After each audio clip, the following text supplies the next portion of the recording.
if you see some of these lives that was going on, right? I was on a live the other day. It was like light skin versus dark skin war, and I had to get my views on it. I was like, wait, is that melanated or something? So, and they have different topics. They're just been like, I was like, damn. No. I've seen the guy like for 4 days straight. I've seen him like for 4 days straight, but the thing is, we do a lot of truths, right? But what I don't like is, at the end of the day, I feel like if you see people being racist on that label in your comment section, do not worry about the algorithm pushing it back and whatnot. You should just be blocking people from that point. But they're worried about, okay, their thing is no longer going to get pushed as much. Like, they've got a good set of following. If people wanted to continue getting pushed, continue just liking the live and sharing it. You don't need to allow people to be racist on there, and then they want to know, they put it on as sub only, which I'm like, so this is something for education, or you just want money? Let me tell you, girl, so I was on there, right? Because it was a one-sided conversation. How are you going to talk about light skin versus dark skin war if there's no like light skin people on there trying to have like a conversation about they were actually no, the comment section was actually telling people they are not light skin. So they were basically saying, they were saying that the people were not light skinned. There was a woman that came on there, and she said that compared to the rest of her family, because, for example, my mom is still black, but at the end of the day, she's lighter compared to her brother who is dark. And her nieces that came out way darker. So when we talk about light skinned people, is people more so that would be considered brown in the Caribbean, that would be considered lighter skinned. So it was a case that, okay, the woman was talking about that, and then people were like, no, you're not light skinned, you can't come as light skinned, and this and that. And I'm like, but what more do they want if you're not? Because I take it they weren't really talking about mixed children, they were just talking about people that came out later. That's what I took it as. Well, I went up there as I don't know, like a mixed race. My mom white, my dad YT or whatever the TikTok language is. And I was like, because, colorism brought up. I was like, look, in my household, my mama made it a point to not treat me and my sisters differently. So that's the difference. Like, if you're raised in a household like that, it's going to cause animosity. Like, the whole privilege conversation, I was like, that's the whole root of the divide. It's like, okay, if somebody's being treated better within their own household because of their skin color, that's going to cause hurt. Like, the root of the divide is hurt at the end of the day, right? So I was like, there's that. And then I was like, okay, and we're being pitted against each other as women, because I think it's more like, it started like, I think we're being on the women's side of it, because, dark-skinned men and light-skinned men maybe have a different experience. I don't know. They do. They do. They have like their own little. They do. Because, you know what? If I put it this way, right? Like, I can give an example. So in the Caribbean, men more than likely would get certain work quicker than some women. So, for example, the privilege. My brother is as light as me. Now, the only people that we really deal with on my right side would be my grandfather and my father. My grandfather owns his own company, and basically his wife then proceeds to go, well, your brother is probably the one that's going to take over his company if my brother plans to. Because we're in the same line, right? And she knows that I want to do the same exact thing, Lance Ray. And it's like, okay, when she mentions it, it's like, I wasn't even a consideration. It would be only him. So that's where I say, when you're mixed still, there's no such thing as really like that sort of privilege when it comes to certain things, that you've got to be a certain sex as well. Yes, definitely. So there's layers to like somebody there's like incomplete privileges where you get certain privileges in this aspect but you don't in another aspect, and I kind of like relate to that and I understand. But look, what I was saying, okay, on that live panel, right? And then I think another mixed girl, she came up there, right? And she was saying, because I jumped up there because they were saying, because they were talking about the color in South Africa, right? And they're like, we need to get rid of these terms because it's causing division. But I was like, because they were trying to say they should get rid of those terms in South Africa. But I was like, look, we don't even have those terms in America, and there's still division. So the terms is not the freaking issue. Like that's surface level shit, right? So and I was like, telling, about my household, my experience. And then the other girl came up there and was like, oh, I used to get made fun of because I was light skinned, and then she used to feel some type of way about it, right? But then she said that, she understood that. It was like, oh, okay, but you got to understand how society treats dark skinned people. But I was like, just because, society treats dark skinned people a certain way does not give them the right to take their bullshit out on you. Because if you're individually not treating people like that, you don't deserve to be treated like that, right? So that's what I spoke on, because I was like, I would not allow that in my household, because I'm not the one who's treating you like that. So I don't be the one deserve to be treated exactly how you're being treated by people. You know what I'm saying? So that's what I kind of spoke up about. Because I'm like, you don't deserve to be treated like that just because people have treated other people like that. Like, it's wrong. Like, stop the cycle. Like, why are you going to treat other people the way wrongly because you've been treated? You know what I'm saying? Like, it's not right. So that was my stance on that. I was like, there's a lot of like light skinned people that feel like, oh, it's okay if people disrespect you because of your skin color, because dark skinned people, they can take a lot of shit, so it's okay for them to take all their shit out on us. But I'm like, no, that's not okay. Like, it's not okay. It gotta if we're gonna actually like stop this division, it's like, no, we gotta have some mutual respect for each other. You know what I'm saying? Like, there's always gonna be individuals that treat each other like shit, like within every like little group or whatever. But at the same time, if more and more people choose to have mutual respect, where it's like, I respect you, you respect me, like, I'm not going to treat you how I don't want to be treated. That's the bottom line of how shit is going to heal. But so that's what I had to say. I was not on there long, girl. I'm not going to stay there for no 30 hours, girl. No. So yeah, I just want to be able to do it, because the amount of toxicity, like, all right. So, well, I just want to answer this comment quick too. So people that are where I'm from, you're considered mixed. They don't really say biracial, but you're considered mixed once one of your grandparents is white, and if one of your parents is white as well, you are then considered mixed. So it's not really about it's about how you look as well. Because if you look like me, you are considered mixed. If you look brown, you're considered brown. Then if you look black, you're considered black. Yeah, and then most white people here tend to have it mixed. Because my cousin, she has like 4C hair, but she's as white as a ghost. But she'd be considered white due to that. So it's still one drop rule in a sense, but her father is black. But they just don't know that. And she will never go and say her father is black, because it's just a certain way. By the end of the day, she's still not considered white due to her hair type. So she would still be put in that mixed category. And then to say what you were saying, I mean, at this point, I just I say I don't care, just for the fact that I'm not going to put myself in certain spaces where it's something that people will be considered unwanted help. At the end of the day, like, I'm not going to answer something for somebody else. I'm not going to depict, oh, both sides great. When you try to, be a part of the black community, it's great. When you try to be a part of the white group, it's great. Neither side is great, because at the end of the day, it's either you got black people telling you one thing and then white people telling you another. And I could honestly care less. Look, listen. The lives recently just been insane. Like, all right, there's this girl on this app that hosts, this Be Black and Be Proud live or something, so, right? And she basically allowed this white guy on for 2 hours. Like, every time I go back to this live, this white guy is still on here. You know how many terms he used for a mixed person?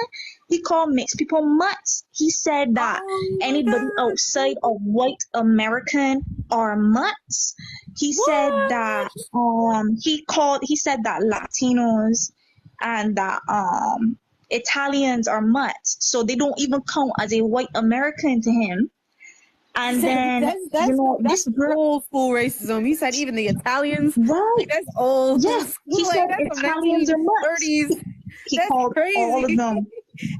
So it then started to proceed to get worse, and then later down in the live, they then brought on this guy who's a part. I don't know if I'm saying it right, because I heard it once, and that was actually the first time I heard it, with the FBA they were saying they're no longer using African American. It's only FBA. So now there are a group of black people who came on the live that start talking about how we should no longer include Africans in anything, or Caribbean people, or anybody outside of the FBA, which is just Black American people, to be a part of anything there.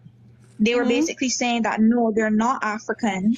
They don't come from Africa. They are not originally from Africa. So they just blanked their whole history and just started with their 2 generations or 1 generation, and they're just basically saying that nobody else should be included in anything that they're doing. That's and then crazy. I realized a lot of lies are just excluding. Oh, let me get rid of him. Wait, don't get rid of him. Talk about that's good. Bye. Get the fuck out of here. Agree with that shit. What did he say? He said that's good. He was like agree, like all that stuff. But that's good. He said that was good. So I'm gonna get rid of him. Like, no, like, I'm not gonna sit here and agree with that. I just don't understand when they say that Caribbean people do no longer want to help African American people, right?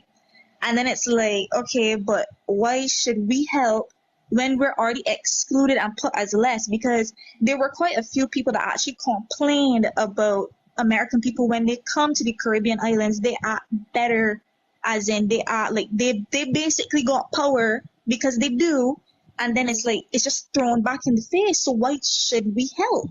At the end of the day, there's so much division. There's so much division, and it's like, I brought up the point. I was like, I think it goes back. Like, people always make it about skin color, but it's like it has a lot to do with different cultures too, because there's so many different cultures under the Black umbrella, and it's like they're just different. Like, okay, that's what I was saying. There was like a South African girl on that channel, and it was like there's such like a divide between like the South African and like the American, Black people. And it was like, I feel like they were having a hard time understanding each other's perspective because they're totally different culture. And then when she tried to bring up like the differences, it was like offensive. Right. It's like, no, we're not different. We're same. We're Black. But it's like, no, there's cultural differences that you're going to experience. And if people don't want to like try to make the effort to like, people think that, just because we're Black, we're all having the same experience. And it's like, no, like there's going to be cultural differences, and there's just so much, and people don't want to.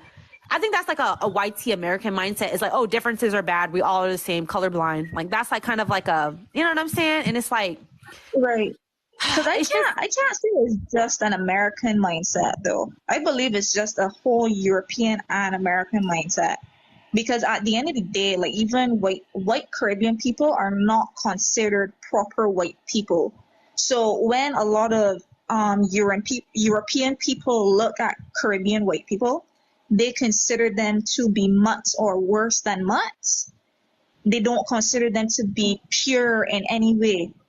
So if you were born in the Caribbean and you are white, usually British people are not very fond of you, especially if they know that about you.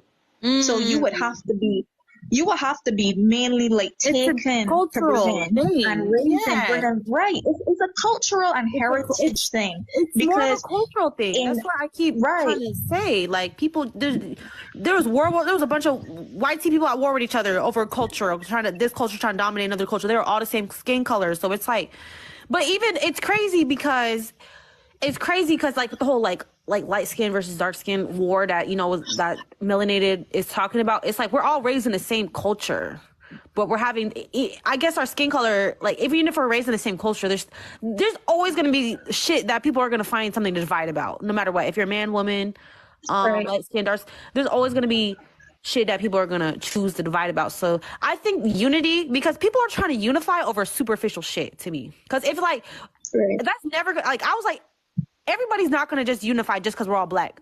It's like, okay, we're only reason why people unify is because we have the same goals and we have the same values. Like, that's it. Like, okay, what are our goals and values? Like, there's no other unifying. Like, if we're trying to accomplish the same fucking mission that's going to benefit us both, that's the only reason why.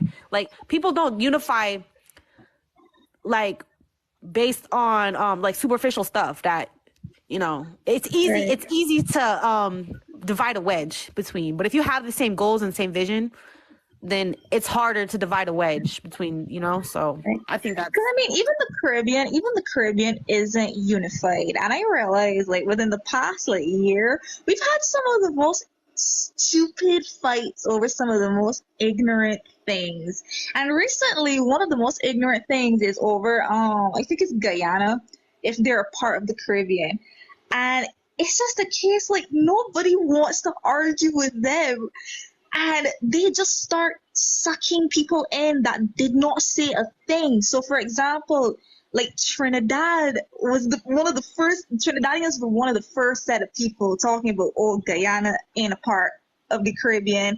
And then another fella on some talk show or some podcast or something came out, and he's not even a part of the Caribbean. So now Guyana starting to misfire.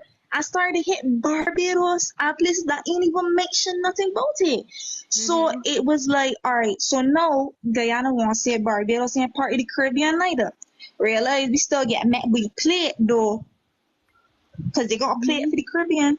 So we still get met with it. And if we talk about that there, the person posts only about 2 other Caribbean islands, only Barbados and Trinidad. But ain't mention Bahamas, ain't mention Turks and Caicos, nothing so. But how them in a party Caribbean either. But they mentioned 2 big places that was in support and still teach their children that Guyana part of the Caribbean, but them misfire and won't hit us. No, listen. If Barbados really wanted to attack a Caribbean island, we could attack and then we'll be done. Cause we still got the influence compared to them. So it's just like, okay, well, you gonna start a whole thing after Bahamas take licks from Jamaica, and you want to start something. Damn. Yeah, we know it's geographically South American, but it still it's culturally Caribbean because Barbados is not in the Caribbean either geographically, but it's still culturally Caribbean. The same with Bahamas as well. Bahamas is not in the Caribbean, but it's culturally Caribbean. Oh, I didn't know that. Yes, Bahamas is not in the Caribbean. It's not in the Caribbean Sea. I swear I was 8 years old. I was 8 years old. Like, my God. No. She talking about Guyana, right? But then Bahamas is not in the Caribbean Sea. Well, I did not know that. It's dumb. But okay, hold on.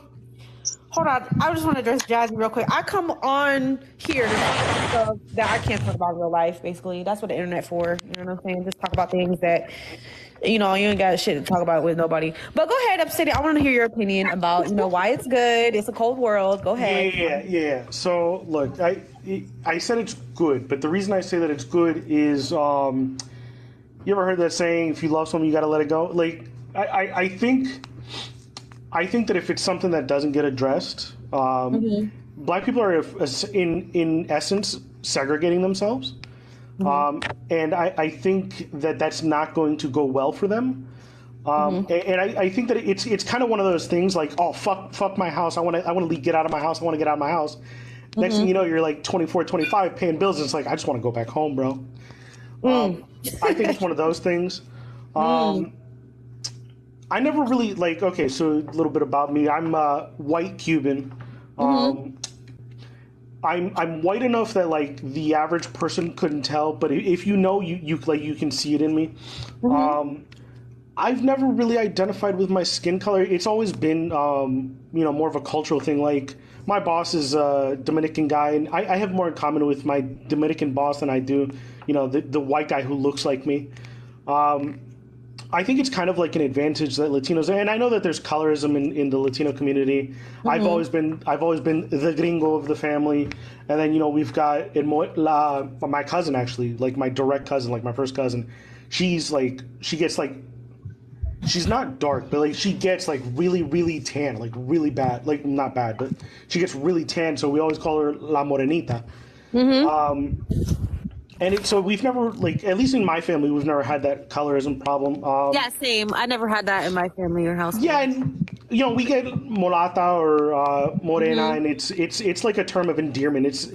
I call my little cousin is literally gordita. It's literally a Spanish thing, I think. it's like a The term people of who love you the most, endearment. yeah, for sure. I think that's where, like, especially like the Latino and Hispanic community has an advantage. We know that our culture is more important than the color of our skin. Exactly.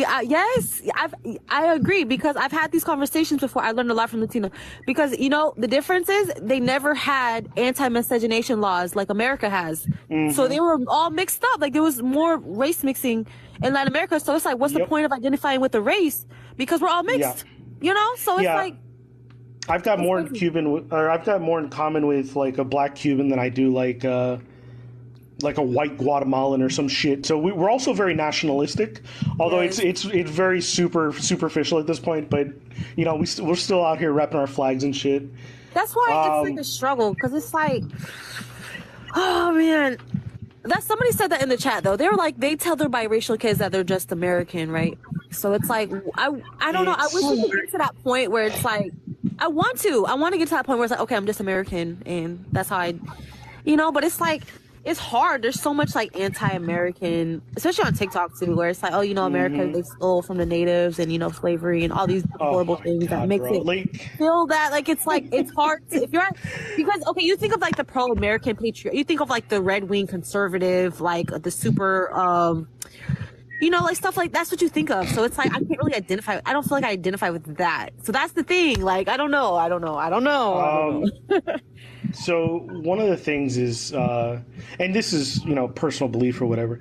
I think that the biggest problem that black people have is that they continue to call themselves Black Americans. Sorry, continue to call themselves African Americans. You're not African American, brother. You're American. You happen to be black, but you are American. And I think that's one of the best things that we have in the Latino community. I'm not. We do have the saying Afro Latino, but like the majority of like Afro Latinos are not going to refer to themselves as Afro Latino. I'm Dominican. I'm fucking Cuban or this. That's what they're going to say. Nationality.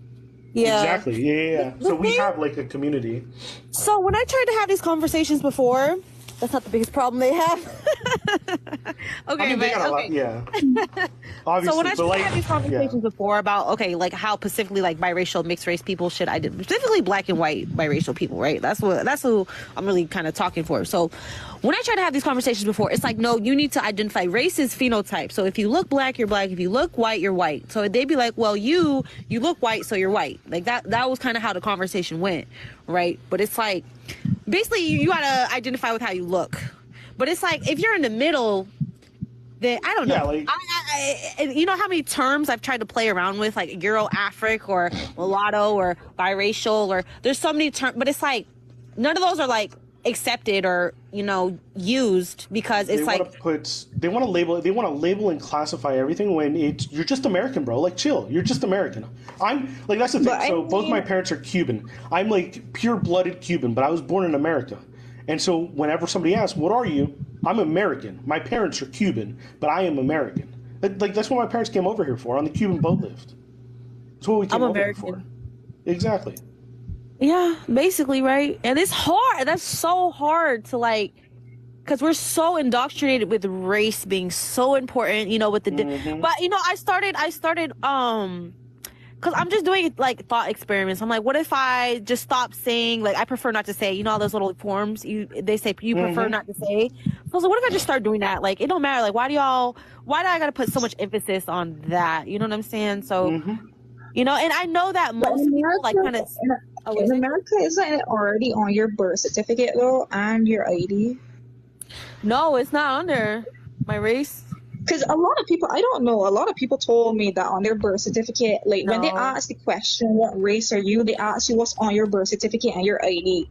So I just took it as, okay, that's usually what it is. Like it used to, my mom has that on her birth certificate, but I don't have that. They stopped doing that like the 80s. I was born in like 94, so they've been stopped doing that, so. No, it got your weight, your height, your hair color, but it doesn't say your race, date of birth. Yeah, no, they don't ask that. Even like when I fill out applications and stuff, I just been like, I prefer not to say. Like, why do y'all? What is it so important? So, but I'm trying to like unbrainwash myself, I guess, so I could like not like. I just want to see what that's like to like. Just be raceless. Like, okay, I don't have a race and that's fine. Like, I just want to. I just want to be like that. Why not? It's interesting. I'm 32. In this kind of, I'm gonna kind of sidebar this, but I was having a discussion about sex and gender ideology and all this, and I'm just like, Yeah. honestly, this isn't something that I've been worried about since I was like 25. I wasn't worried about what makes me a man. I'm not in the same way that I'm not worried about what makes me a Latino. I am who I am. If you want to call me Latino, if you want to call me gringo, whatever, bro, like it's cool. I don't care. What you think and what you believe about me does not define who I am. So I'm not really fucking worried about the labels. Use whatever labels you want. Right. Yeah. Exactly. And so I think this is like, I skip those lives. At this point, I don't just want to engage in it either. I don't want to engage in it. I think it's a boring conversation. Entirely. I put uninterested. The reason for that, right, is a lot of those lives. Yeah. They don't take opinion. They just have a one-track mindset. And then, when it is a case, like, so I'm from Barbados. Like, I feel we're a little more accepting than some other places, but at the same time, not really. So it's just a case, you have different people with different opinions about that. And when you see, because we do have a Pride March, I think, like, every year. It was my first time seeing it was off of TikTok, though. Like, I've never seen it before. And I realized that most of the people that came out were people that usually moved here or people that were from overseas, and then a couple other people that just are actually like that. But then it's a lot of hate otherwise, especially from like the older generation. So it's a case like in their comment sections when the person actually posted it was just insane. So I don't know. I feel like most of those lives just aren't open to hearing anybody else's opinion besides their own. But yeah. Right. But to me, it's a pointless conversation to sit here. Like, I've had this conversation where it's like, oh, are biracial people black or not? Are they black or not? Are they black or not? Like, it's just a pointless conversation for me, because it's like, I'm just tired of having that conversation, and I just want to, like, I keep seeing all our biracial people, like, the guy said it, it's like, what do you say in the comments, John? He said that black and white is not a so-called race nor nationality of people. Exactly, it's not. So it's like, okay, then if it's not a race, then I don't have a race. So what does that mean? So what does that mean to just not have a race? To be racially homeless? But race, like, what does that mean? The terminology race was given by white people, though. So if you choose to stay in a white person's category, a colonizer's category, then that's on you. Like, at the end of the day, I don't need to choose in between because I do respect my mother and my father, and I had great parents. So I have no issues with saying that I'm mixed due to the fact that I have both sides, and I do have a mixed grandmother as well. So at the end of the day, I'm not going to just go off of either. If I was to say what cultures I'm involved with, there's way too many to say off of that. So I would either go off, okay, I'm West Indian, or I'm mixed. You have to pick or choose, because I'm not saying 10% of everything. Right, I'm not saying I'm black, 10%, so then get told, no, you're not black. And then I'm not saying I'm white. Right, because nobody here is going to say I'm white. The only time they would call you white here and not red woman or mixed is if you were at a party and they thought you would dance like a white man or a white woman, and you end up dancing like a black girl or a black man. That is the only time. I'll tell you. Hold on, you breaking up real bad. I'm gonna drop you and then come back up because you're breaking up. Oh, yeah. All right. Okay, she gonna come back up. Hello? Oh, damn. I think he too. Damn! I think I dropped everybody on accident. My bad. There we go. No, it's like that's on my end? my audio is that on my end too, so I dropped and came back. There is some breaking up. Oh, man. Bloodline genealogy. All right, let me bring her back up. Okay, good. All right. There we go. Okay, can you hear me? All right, there we go. Now?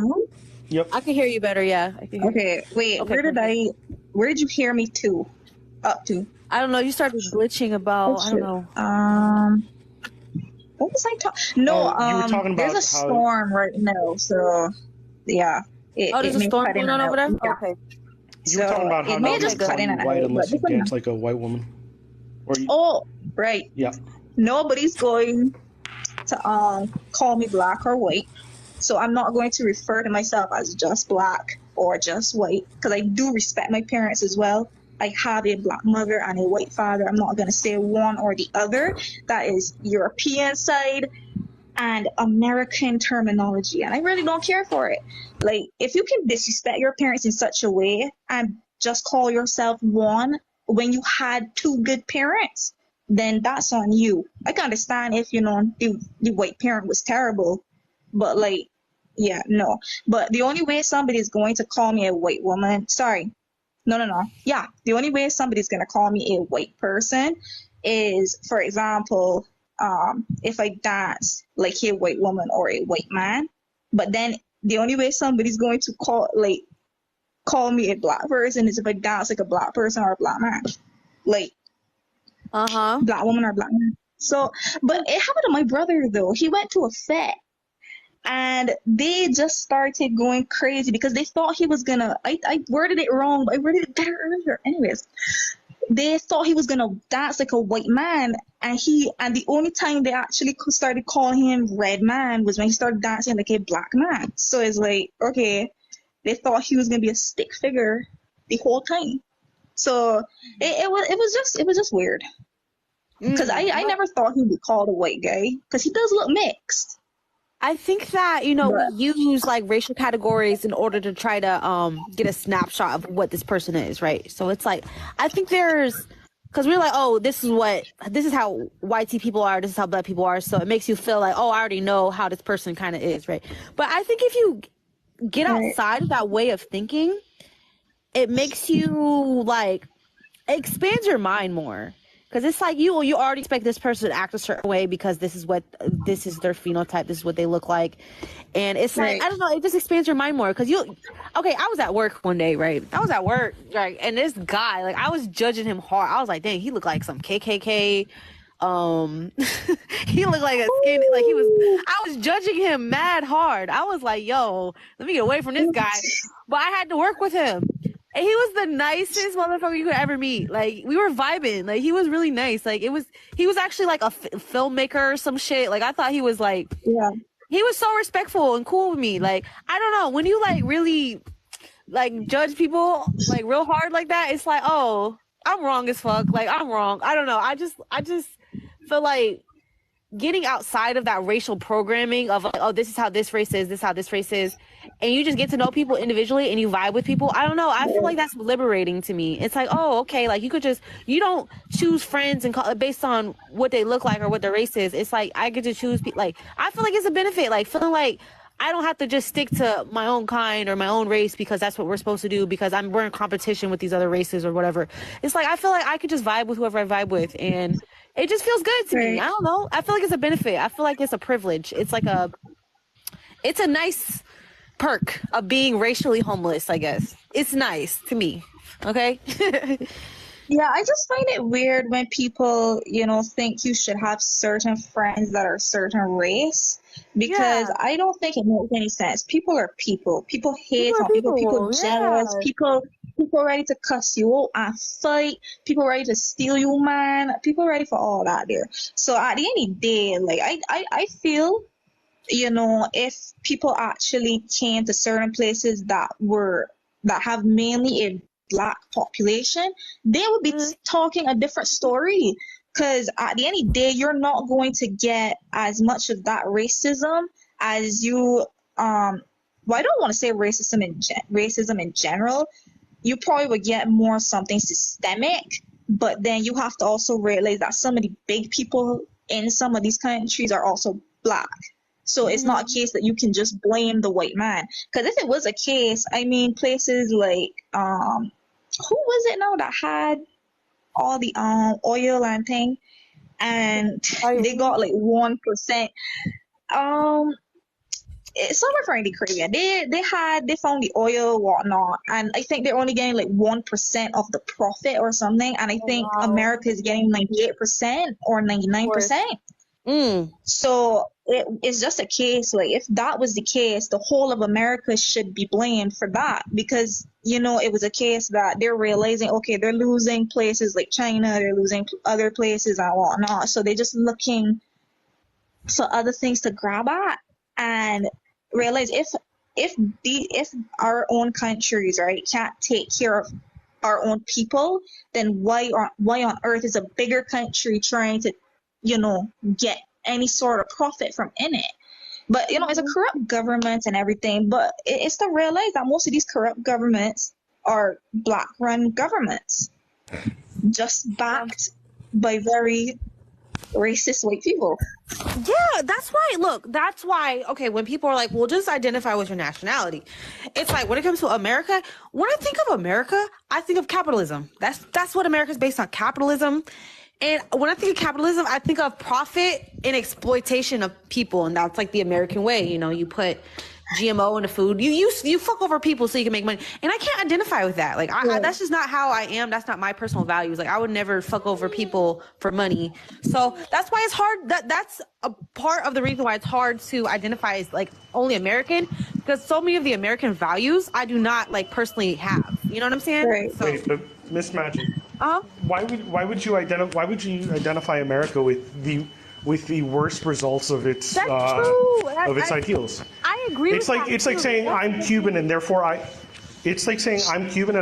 identify with communist dictatorships. That's not true. That's a good point. Like the American ideal is self-sufficiency, individuality, while still maintaining like a group identity, right? And self-accountability and self-responsibility, and essentially, and I hate to say it because I sound like a fucking 60-year-old boomer, but pulling yourself up from your bootstraps. I hate that. I can vibe with that. You're absolutely right. Fair, whenever I thought, sorry, you can. Oh, go ahead. No, go ahead. No, this is gonna sound bad, right? But whenever I thought of America, and this is one reason I didn't really want to go, and I don't care if anybody says, then don't go. Yeah, like it was just for the fact that when I think of America, I think, okay, this is a place with just a bunch of violence. A bunch of people that just taking the bandage off slowly but surely, and then a bunch of people that just hate outside people. So, like, when I was thinking of that, I was like, I really don't know if I would ever want to move there. Even though like people here made it seem oh so great and like pushing people to go, and my brother's friend just moved there for school, and she's already met, like, she told him she met so many racist people towards her, and it was like she was like she don't know what she moved over there for, to the school. Girl. I feel like, I ain't gonna lie, what you said, Mr. Obsidian, just filled me with like some little American pride a little bit. It did. There is because I feel like I do focus on the negative, like the racism, the history. I do. When you only focus on that side, it's like, damn, I don't identify with that. I don't identify with, like, I like what you said though. There is like certain values that I do vibe with, and I do hold as well, that, I do like. I don't know. You just gave me a little bit of American pride, a little bit, but I don't take pride in the wrong stuff, like the race. I don't take pride in what does he call that? What does he call what does it call that when you don't want foreign people in your country? Xenophobia? What is it called? No. I forgot what it is.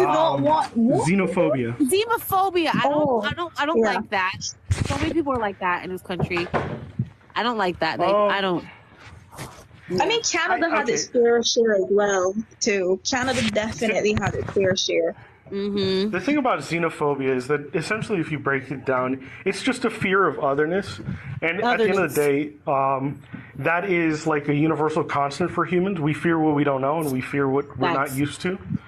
I honestly, like, okay, so like if we're talking about actual xenophobia, I think it's gotten a lot better. Like, it's definitely improved a lot. I think the problem is that because as the generations have progressed, we're very accustomed to instant rewards, instant gratification, instant this, that, and the other. And the problem is that people don't change that fast. People in societies do not change that fast. And if you try to force it, if you try to force people to accept things that they're not comfortable with accepting, you're going to get a bad reaction back.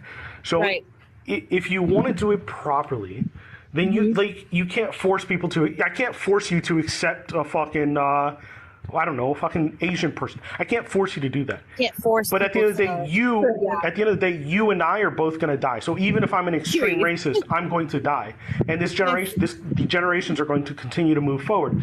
And it's, I mean, think about. I mean, I think everybody in here is old enough to remember, you know, the early 2000s. Being gay was like not acceptable back then. Yes, or if it was very rare. It was very rare. Like, I had an openly gay family friend, and he was like, you know, he was just super chill. He didn't try and force it on anybody. He just existed. And people who couldn't accept him, he just, okay, that's cool, man. Like, you know, it sucks we can't be friends, but whatever. And now, 20 years later, like, being gay is, like, perfectly fine. Like, nobody gives a shit if you're gay. So, I think that's, like, one of the best things that the gay movement, I hate to call it the gay movement, but the gay movement has done. They were just super chill, like, oh, okay.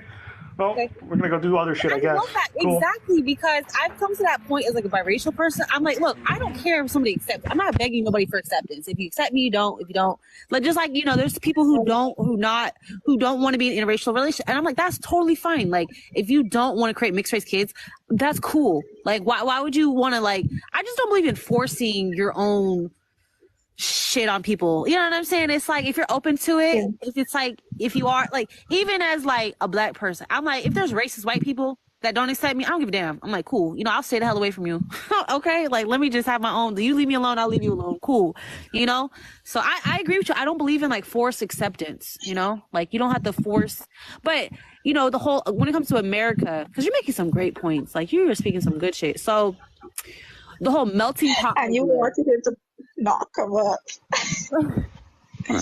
Yo, she heard that's good, and she fucking said, nah. I was mad. I was like, nah. Out of here. Good that they were like, good. I was like, oh, he can get some food at me. Right. I thought that's what I heard. To actually add to that point, right? There's actually been this whole movement going on, where it's now come down to religion. And it's come down to that interracial relationships are a sin by the Bible. It is a sin. And to have children through an interracial relationship is the devil or something, so, right?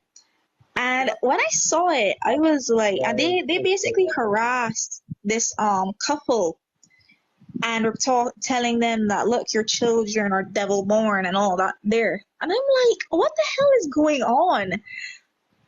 Like, I've heard how are you gonna tell people that their children are devils? That's the most disgusting thing. And then on top of that, there are a lot of I don't want to like say anything bad, but both sides have actually been really fueling the hate. So there was this mother on TikTok, an African American woman, who posted that this white little girl, no, this little girl is maybe like 5 and her daughter is about 2 or 3. She took a toy from the white little girl. The little girl took it back, and she started a video after the little girl took it back. And then she was telling her daughter, push it down, knock it all down, throw everything around. And this was like a Starbucks kind of setup, kind of play thing. And she's basically telling the little girl, kick that Karen's ass, get that little girl. And she telling her daughter beat up the little girl over the fact that her daughter stole the toy first. She then started the video after the white girl come and take back the toy. And it's like, is that really what you should be teaching your child who's 3 years old to get on bad and bougie in a Starbucks? Like, what's the point of that? You ain't benefiting nothing. You basically trying to get your child arrested or killed or worse. Sorry, unalived or worse. Like, that don't make no sense.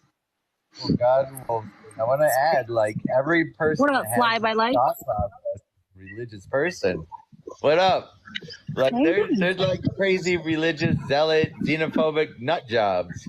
All of them. Yeah. And they're all reading the same Bible from like it's the 1901 red letter Bible that they all hang on to, and they've been hanging on to that stupid Bible this whole time, and they feel like they can come out of the woodwork now. for some reason, you know? And I mean, it's like talking the about? Bible isn't even the original. The original written text is probably not the same thing that people are reading now, because they've said it themselves that it's not that they what was the word now? The language was lost, or the original text was lost. And when I was in school, they had the well, I would say it's fake just for the fact that they said it's the Old Testament and the New Testament, and it just read two different things. So it's just a case, I believe, like a lot of this stuff is used to control people. I would believe the original more than the subcategory. So like Christianity would not count as an original, and neither would Catholic. Catholicism is the original. So I don't know. original cuneiform. It's Absolutely. all like mathematics and like it's astrogeometry and trigonometry, and it's a lot of like the beginnings of algebra, like in philosophy. It has nothing to do with anything about like a singular deity at all, and it even says that these are allegorical at the top of the cuneiform. So like the whole thing is started from something that was an allegory and Wait, not but- supposed to be Right. taken 'Cause it Even is. still, I would say It's just very. It's a very strange thing though, because history here you were taught that there were different gods, but at the same time here you've got different religions. Yet the main religion here is Christianity. Yet in history, when you go to history class, you are taught about different gods.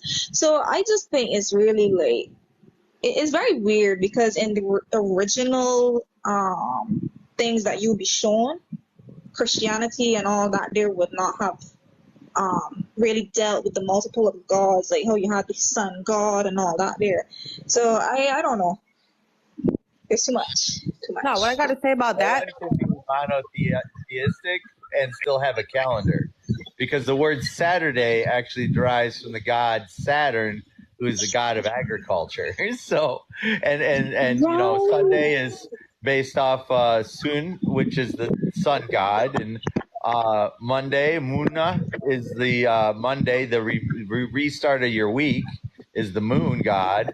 So you are polytheistic if you just believe in a calendar and follow the days of the week. There's a different god for every day. So like the whole thing is kind of silly to me.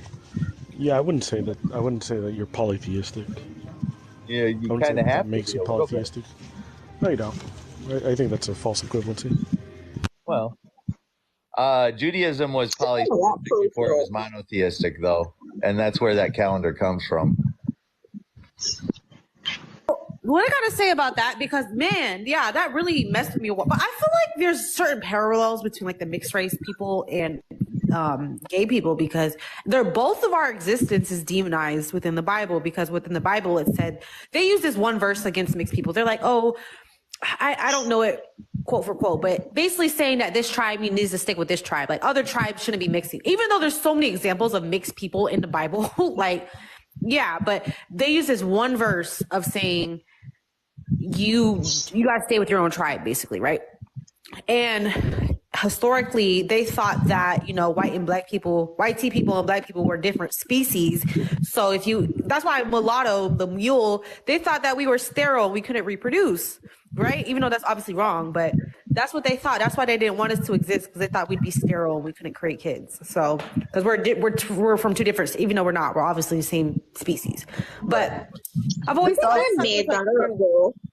But I've been I believe in in the 80s, so I've been hated because, you know, I'm Legitimaquois, I'm hated because I'm a Jew, I'm hated because I'm half Muslim, Arab. So, you know, I'm supposed to even hate myself because my mother's from Israel and my father's from Iran. So I'm not even supposed to get along with myself, you know? wow. So I make fun of all of it all day long. You got the short straw. I feel like you can relate, no, because a lot of mixed, look, when it comes to mixed people, a lot of them are like mixed between two different like races or cultures that are cool with each other. That it's like, okay, there's no, but like me, like if you're white team, but those two different groups have been historically been like have a bad history. So it's hard to be. So I feel like you could relate to that. Like, if there's like a bad history between these two groups and you're mixed with both, that's a whole different experience. Like, that's kind of a tough experience to like, you could, because I remember I internalized that like inner war. Like, I'd be at war with like myself. It's like, but I had to figure out how to like have peace within myself, so I don't sit here and, you know, internalize that war that's going on between these two different groups. Like, you know what I'm saying? So I feel like you could relate to that a little bit. Like, it's hard when two different groups have historical conflicts and you're part of But I both. feel it's because people don't have an I dug into the understanding. history of my family, I found out like they were one tribe before they split up in a war over some stupid, like a girl stole some food out of the tribe's garden, and part of the family got exiled, which started a war that lasted thousands of years. And Hell so, yeah, man. so like I look at that and I go, that's just stupid. So whatever, I'm gonna love me, you know. I actually didn't know that's how that started.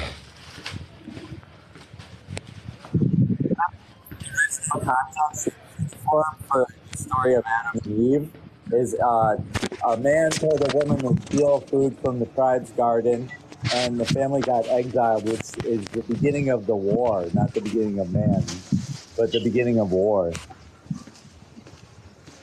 Interesting. So that was I like written that. 14,000 years ago.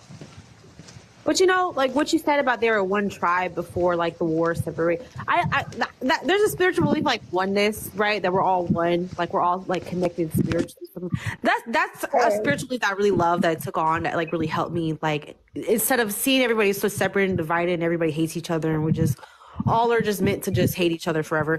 It's like I really like to see like we're all somehow connected somehow. We don't know in all what ways, but there is like a connection between all of us. We're all just like an ecosystem, right? So I like to think that helps me. People started from one spot, one tribe, one group, and got to different places at different time periods over the last 75,000 years.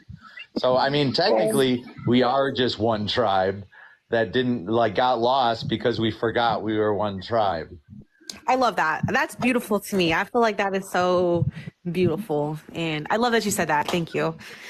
Because that makes me feel better about humans, you know? I feel like education though, like if, you know, it went up a notch, like instead of just teaching, you know, the basics, I feel like if they really taught world education in schools, I feel that would help a lot better, you know? Yeah, people are so like their own culture where they leave others out, right?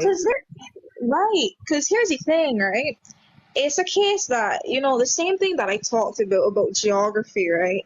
All right, when I say Caribbean, I don't mean Caribbean as in like, yes, there's Caribbean culture, but it's West Indian culture.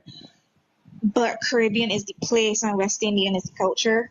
So when I say anything like that there, right, then you've got people talking about, no, that's not the case. And then when, you know, you argue one thing and you give them facts in their face or for them to look up, like you're just giving them facts. I can understand you live there, but you're giving the exact same facts that when you look it up, it's actually there and it's not that hard to understand.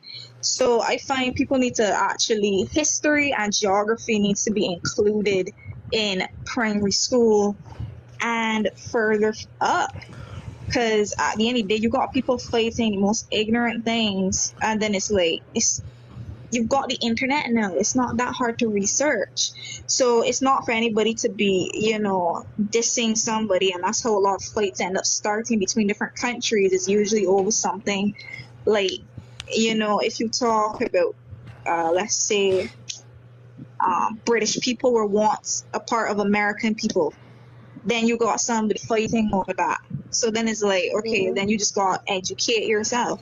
So I feel it's a lot about education though, and actually giving honest facts instead of just giving the, you know, the simple version that's been taught over years. They gotta change eventually. The simple, I think So I think you have a lot of faith in the human race. I do. I'm gonna be honest. Said you know.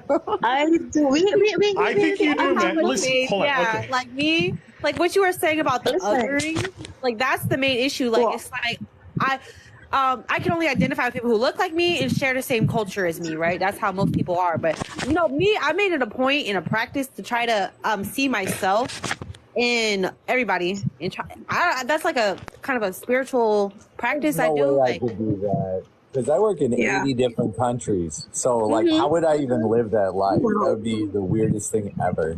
And so, yeah. like, I look at it this way. I've been all over the world, and everyone's kind of the same. The only difference Everyone's is kind of the same. languages, really. And, You like, see little similarities. traditions. I see the Yeah, I think practices. I see the same thing. It's a lot I different. lived in, a fully white community, YT community, and in a full black community. And I noticed a lot of similarities that they don't see within themselves, but I see it. And I'm like, oh, they do this, a lot of the same thing, just different ways. Right. And that's what I see. And it's like, Right. people don't see it. If you look at like, especially like Southern African American culture, and then you look at like country folk culture, it's like looking at two sides of the same fucking coin. There's gonna be differences here and there, but like it's the same goddamn culture. And there's obviously there's like a very blatant reason for that, but like motherfucker, like these people are the exact same people. Like they really are. Because I grew up on both sides of that coin. So the most. Just like yelling at each other for being the same all the time. That's what I make it a point, because I feel like anybody you're in a room with, you could find something you have in common with them. But, of course, differences need to be respected too. But I feel like if you could see both, like you could hold both perspectives of I have this in common with him and I'm different from this in this way, I feel like it's very enriching, because it makes you feel like, oh, we do have a certain connection. But at the same time, there's still things I could learn about you that's different from my life, that like being curious about people and being like, oh, like, I think that's one of the best things for me is that I'm very curious, and I like okay, so like I've been in these TikTok debates for a long time. Well, I'm gonna say a long time, maybe a year. And anytime I like ask people a question, like not pretty often, I'll get like, oh, let me look it up, and it's like, no, I don't want to know what somebody else thinks. I want to know what you think. Yes. And I have to do this every fucking time, because if I ask you what the definition of, for instance, racism is. Oh, I'll bring up the dictionary. And so, no. I want to know what you think racism is. What is it that, when I say racism, what is it that comes to your mind? Not the dictionary, not some Harvard professor. I want to know what comes to your mind, because I'm engaging with you, not that person. Well, trying to ask people on TikTok a lot of it is abstract scripted. thought was like pulling teeth. Oh yeah, no, getting people's actual like real beliefs, pulling teeth, man. It's horrendous. But the thing is scripted though. By human nature, people tend to focus on negative things, because the negative things shine way brighter than the positive things. Yep. Yeah. It's like a thing of safety. It's like, okay, like back in the day, I gotta focus on this raging bear so I don't die. So I think it's like a safety aspect of it. They try to fix things that are negative so it doesn't feel like a threat to them, I guess. So that's just ingrained in us.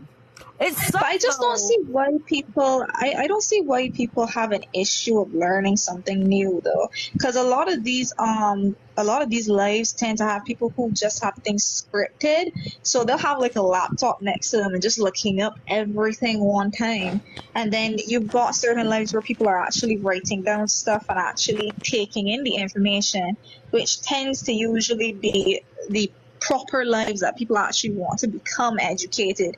Like I think I don't know if you know her live. I think it's Sarah not Sarah. I don't know what it is, but she's got 2 Sarah versions on there. I don't know if you know it. I'm not familiar. Are you talking about No, I don't that know. has her live? Oh, but there's a bunch of people on here that have like bees nest kicking lives on purpose to gain followers, and they're antagonists. Yeah, rage baiting. Oh yeah. And they bait so many people. There's a girl on here who got braids in her hair. A white woman got braids in her hair, and she basically lets all of these black women fight on her live, and she says nothing for hours. And she's just getting gifted. This girl don't respond. This girl just sits down there eating her popcorn, watching these black women fight. I'm not gonna And lie. it's That's like, funny. I don't know how she does it. That shit's I funny just as don't fuck. know how she does it. That's so funny. And she ends up with Okay. over 1,000. Right, she ends up with over 1,000 people on her live, and the only people she brings up is black women. And all they're doing is, you hear one person, is no problem if this girl want her hair to drop out. Let the girl do what she want to do. Yes, it's a problem. We try to save her hair. You ain't see what happened to that girl that get she hair do? I had to cut it all out. Which, by the way, the only reason that girl had to cut her hair all out after getting braids is because she did not take it out properly. She actually basically combed her hair out while undoing braids. She did not take it out properly. So, I found it quite ridiculous that people went on that term.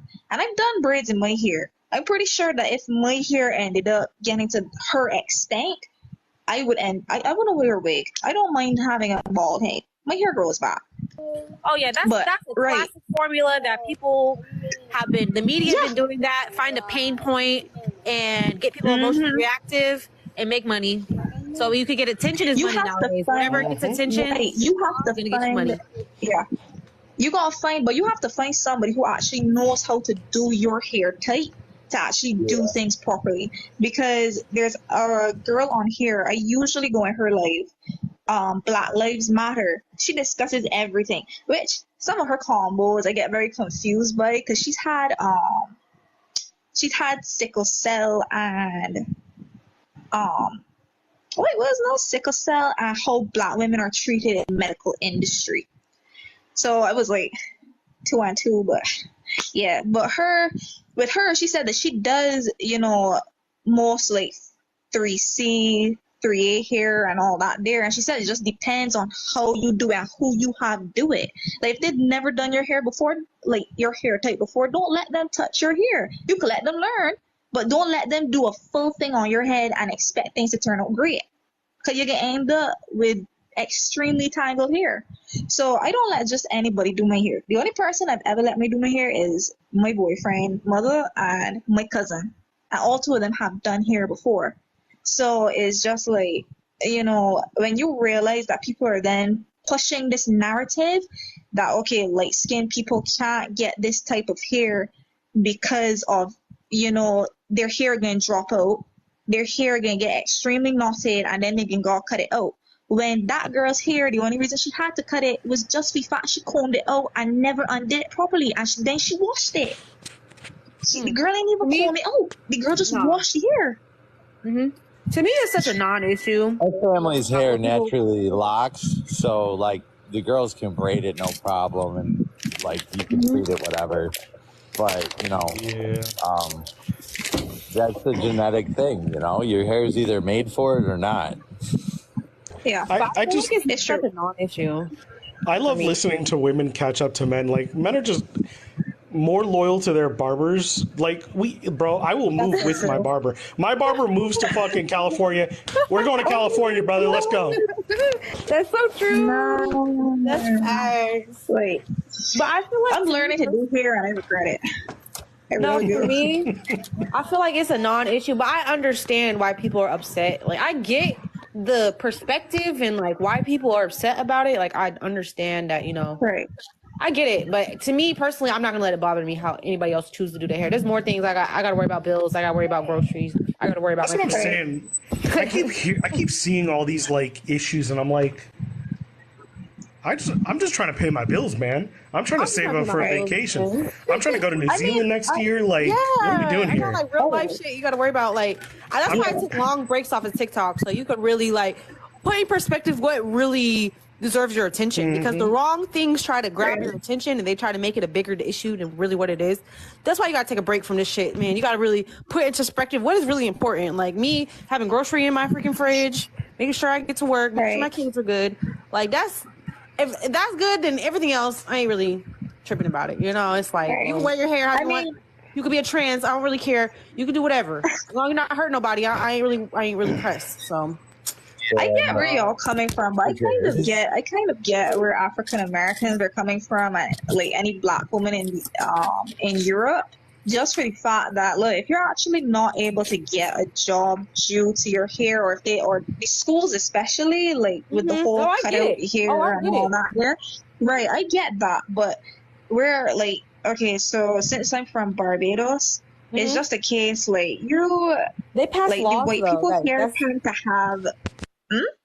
They pass laws though, like you can't do that. Like there's laws passed that you have to be able to. You can't discriminate against people's hairs no more. Like that's something that you can't. Right, do. but even though y'all have the laws, it still does happen. That's the thing. It still happens, 100%. Oh yeah. Yeah, you can just be sued though, but yeah, okay. So like, Barbados, people are always going to be bad, right? People like, there's always going to be bad people, and there's always people that are going to use the system to bad ends, right? But I think as we progress, two things. I think as we progress, I think things will get better, not worse. If we okay, you have to let things take their course, but you also it's also okay to push towards things. You can't push people. Right. You cannot. Otherwise, you get those same people are going to push back, right? Like the problem that I'm having with America today is that look, bad shit has happened. Bad shit's still happening today. There's still bad actors everywhere. But the moment you start villainizing this overarching like group of people, like what do you do when I mean, think about it. Think about it. If the same person you saw at work every day said, "You're a piece of shit. You're a piece of shit." How would you feel about that? You would feel like, I don't fucking like that guy because he keeps calling me a piece of shit. It's not doing you any favors. My grandma had a saying: if you look for enemies, you will find enemies, even if they're not there. Oh, I can relate to that because as like biracial people in the black community, it's like, oh, you think you better, you think you better, you think you. We always hear that, like, oh, you must think you better because you're light skinned.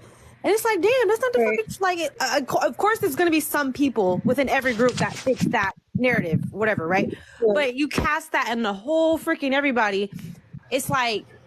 And I don't know. I feel like a lot of people try to overcompensate to try to prove that they're not like that. But it's like, you know what? Think whatever you want about me because I've done that. I've tried to like overcompensate. Like, no, I'm never like that. Because I know me. But it's like, no matter what I do, like I can't change your mind about me. So it's like, fuck it. Like, think whatever you want. I'm the bad guy. Oh well. I don't know.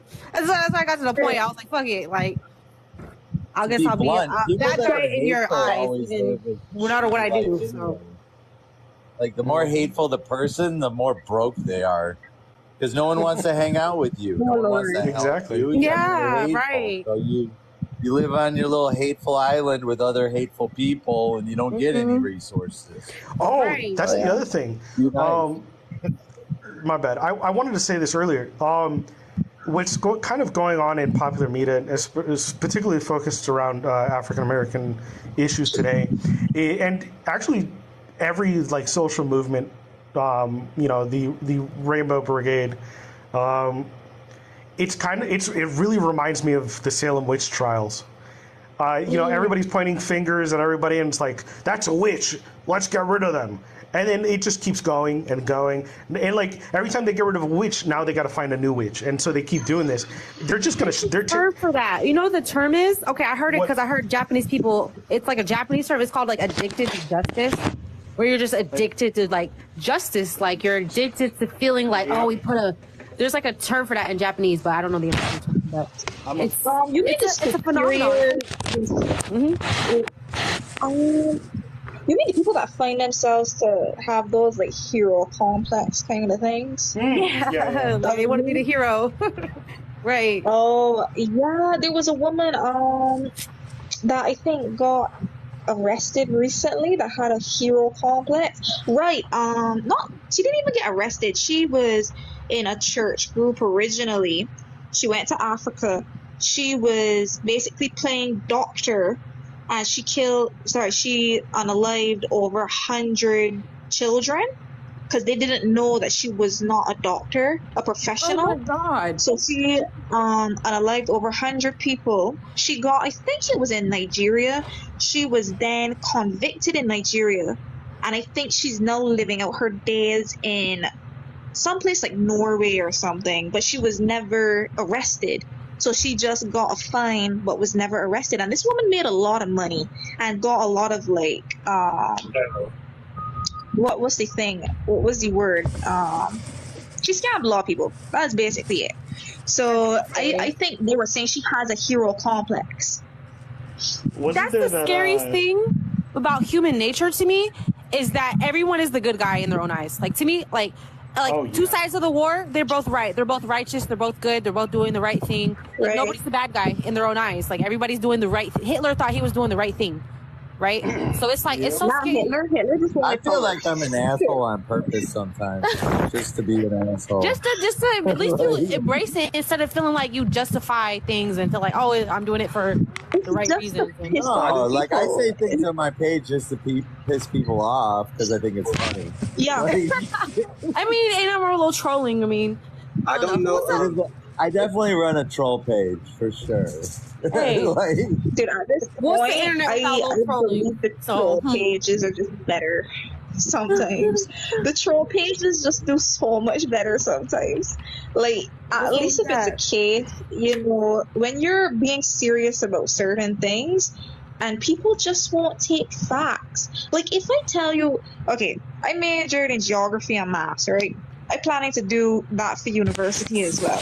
I'm telling you something that has been proven, and you know the ocean made up of certain things. I'm telling you something that's been proven, and you can tell me I'm wrong. because people don't want to. It's all about ego. Like, you know, if something hurts my ego, that's why people have.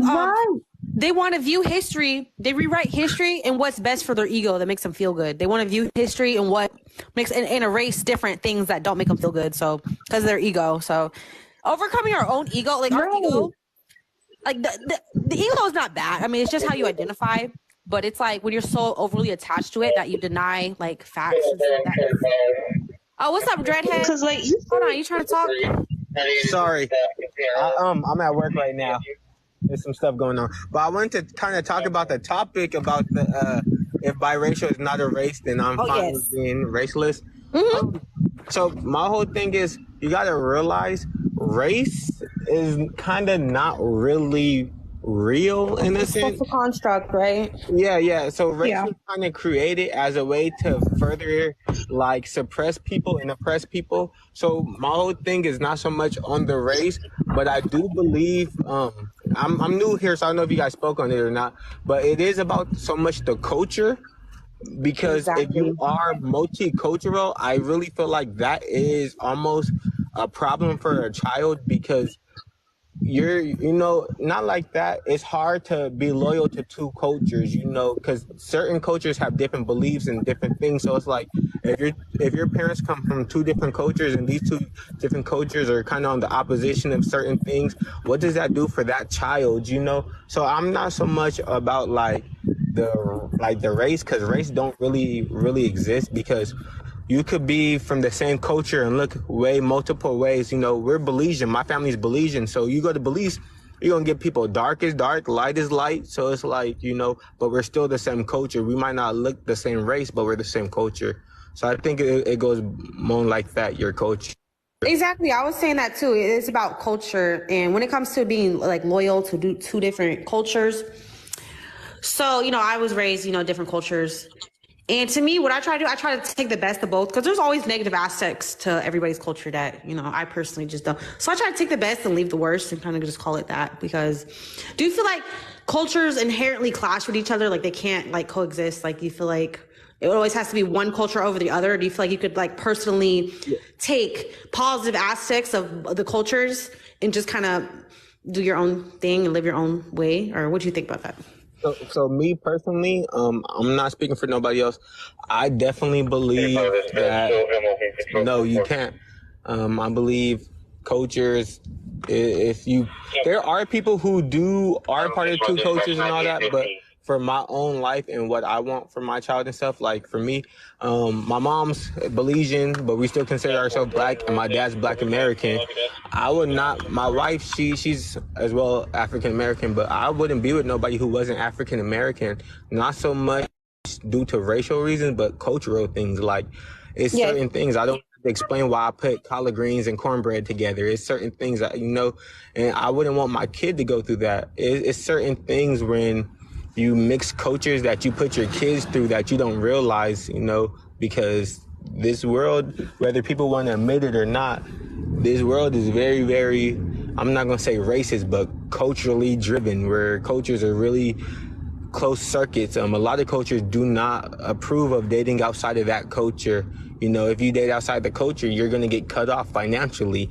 So, and my family taught me that we was raised that we only be with a Belizean woman or a black woman. If we was with something else, then I wouldn't be able to be like part of my family's like trust fund no more or anything like that.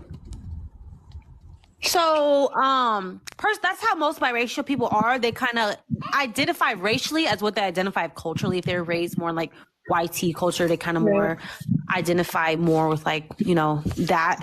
But personally, I can't identify fully with either of my cultures. And I kind of just make my own. I identify with certain, like the soul food aspect. I love that. There's certain aspects I identify with both cultures. So I kind of am like racially homeless, and I'm fine with that. It's like, I like to take best of both worlds.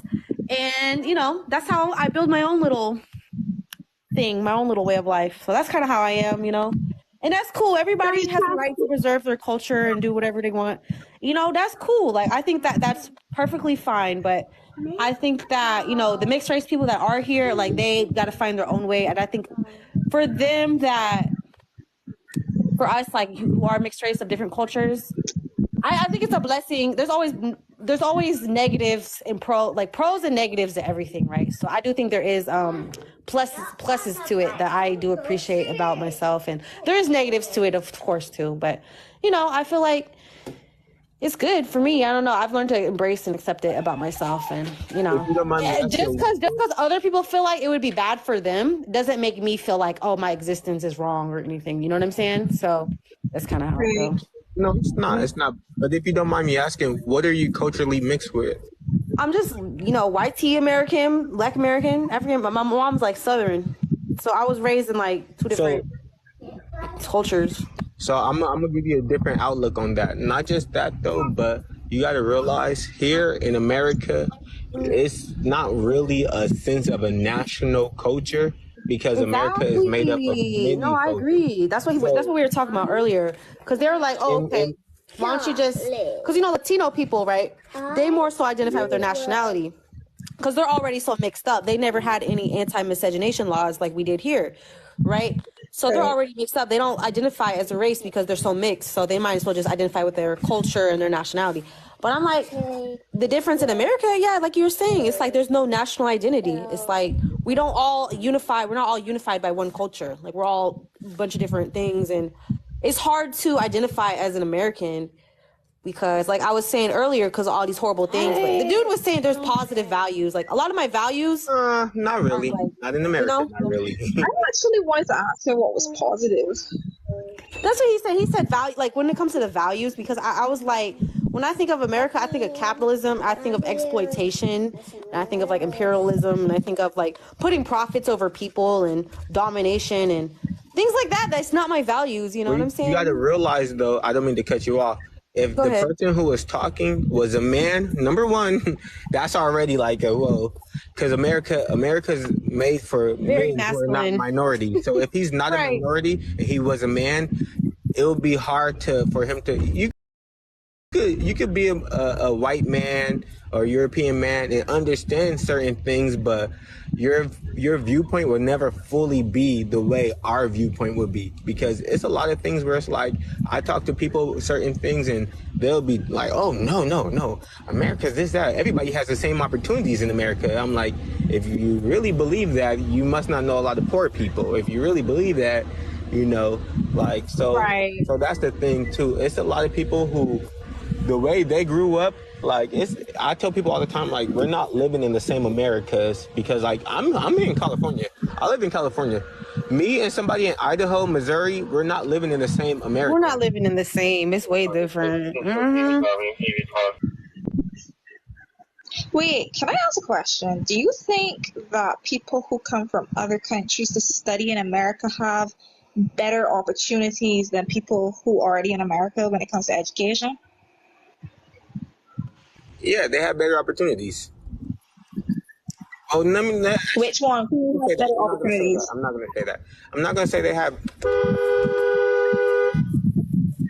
Are you okay? Don't get in a car crash. Nah, Ew. I'm at work. I had to stop somebody because they're speeding. Are you a cop? Oh Oh, no! wow. Oh fuck no! Ugh, I'll never Oh. be an officer. I thought you were a cop. So I live in California. I work at a hospital. So I work for the county. I work for my county's hospital. So like right now I'm just like in I'm in the parking lot just driving around in our county car because I'm kind of bored. But somebody was going fast, so I honked to slow him down.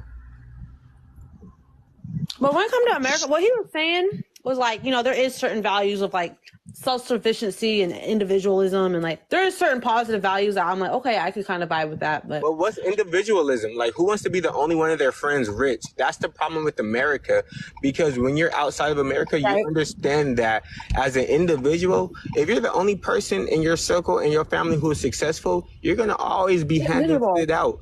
But as a community, if you help your community come up, then as a whole, you guys will be okay. And those are the things about Americans that, like I see the difference when I go to Belize, like being, so look at, as a Caribbean person, I know I heard somebody up here earlier, but as a Caribbean person, we're taught certain values that is just like, as a community, is always going to have your back. You know, like the way these Caribbean countries are not rich, but they're rich in community. There are things where, yeah, No, they I may not understand have that. a bunch I get of that. money, Yeah. but as a I community, was they talking need about for it, but I was talking about right. I was talking about it earlier, but I was talking about because I think it was a case where people were saying that Guyana is not a part of the Caribbean, and I was just talking about, okay, if they say that, then there are quite a few other islands not a part of it, and then a girl called me ignorant. So I then went along and said about her island that ain't part of the Caribbean, and then she's saying that's not true, and then yeah, it just ended up being a case. It went in a spiral. Our country, so look it. I hate when people, if you're not Caribbean, you cannot speak on Caribbean culture, because the culture of being Caribbean is something in itself, you know. And that's the thing, like the culture of being Caribbean, it is deep. It goes deep back into like real colonialism, you know. Like, so for Right. example, like Belize, my country is the first Central American country after Mexico. Like we're before you get to Honduras, we're before you get to El Salvador, Guatemala, we're before all of that.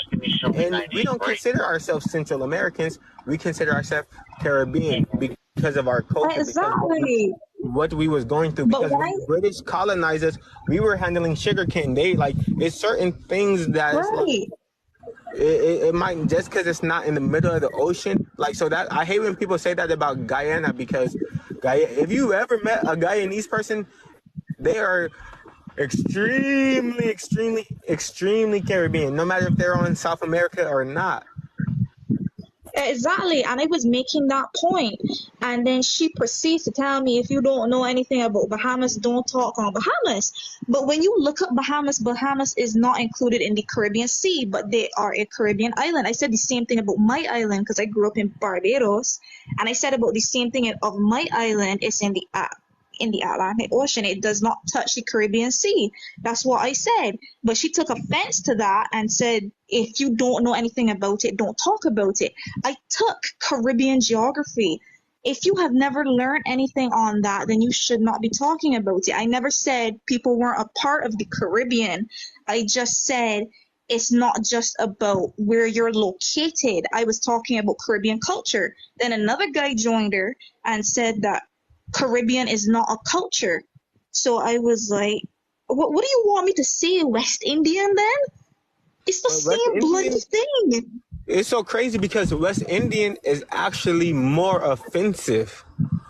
If you know, not you as a you, but like if people really know how the term West Indian came about, like, you know, so it would be better for somebody, if they're not a Caribbean person, to just say Caribbean, because Again, where I'm located is Mayan temples. Like the village, my family's village, we're from Hativille. Literally a 15-minute drive is Mayan villages. We're on the Yucatan Peninsula, so we should be Mayan and Hispanic. Hell no, we speak Creole. We are 100% Caribbean, and if you went to Belize and try to tell somebody that they're not Caribbean, you're gonna get your head chopped off. Like it's not what you think, you know. It's true, but the most disgusting thing, right, is she said she's from the Caribbean, and she's one of those people that believe Guyana and Brazil and all those places are not a part of the Caribbean. So I think it's a very funny thing that she wants to talk about other people's islands when she knows absolutely nothing about her own. She won't bring up Commonwealth and all that there. Girl, like, I guarantee you, after Bahamas get licks from Jamaica, I really don't think she should be talking about who's not a part of the Caribbean. Because at the end of the day, each person has their own culture, and Guyana has a rich culture, and so do some of the other Caribbean islands as well. So I just feel like if it's a case she was gonna talk about that, she should have come with facts and proof. All she came with was, okay, let her insult me. Well, don't worry about her. And then talk about Commonwealth, where literally I never said anything about Commonwealth. I talked about location and geography.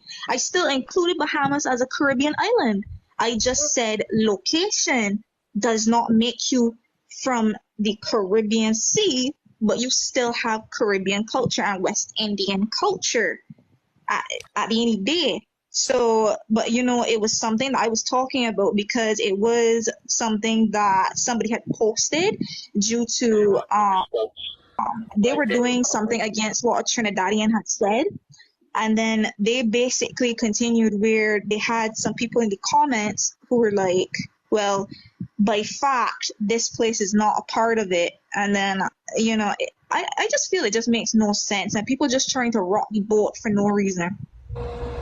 They just Don't want to worry say about all that. Dang. Don't worry about all that. I got a question for y'all. Right. So, I was thinking about like identifying with nationality and stuff. So I was thinking about it's hard to identify with a nationality that, the people who run this country you don't identify with. Like, these old white tea men. Like, you don't really identify with them. You don't really feel like they have your best interest at heart, right? So I'm like, so race does matter, because do you all feel like can only people in power that are part of your race have your best interest at heart, or what do you think about that? Yes and no. So it's two things I want to say. So speaking on nationality, so I consider myself a nationalist. I do love America. I love that I was born in America because America it opened my eyes to certain things that I see. But I love America enough to know that this bitch is flawed. And that's the thing. Like, the thing is, like, when you look back to like the Black Panthers and our civil rights moments, a lot of those people are nationalists. They love this country. They don't love the shit the country has done for them, but this is our home. As you know, we not like that. So like, I'm gonna take away my mom and my Caribbean like heritage. On my dad's side, this is all we got. I mean, we could try to go to Africa, but we're in Africa. What tribe? This is what we got. And if they not gonna, this is our home. So if they not gonna openly accept us, we're gonna have to make them accept the fact that this is our home. And so that's I'm big on I do believe in, being a nationalist and having zeal for your nation. And it doesn't always have to be that this nation is of going in the favor of you. That's how we get these revolutions. That's how we get like the French Revolution and all these type of things. Because at the end of the day, what's a government if they don't got the people to govern it?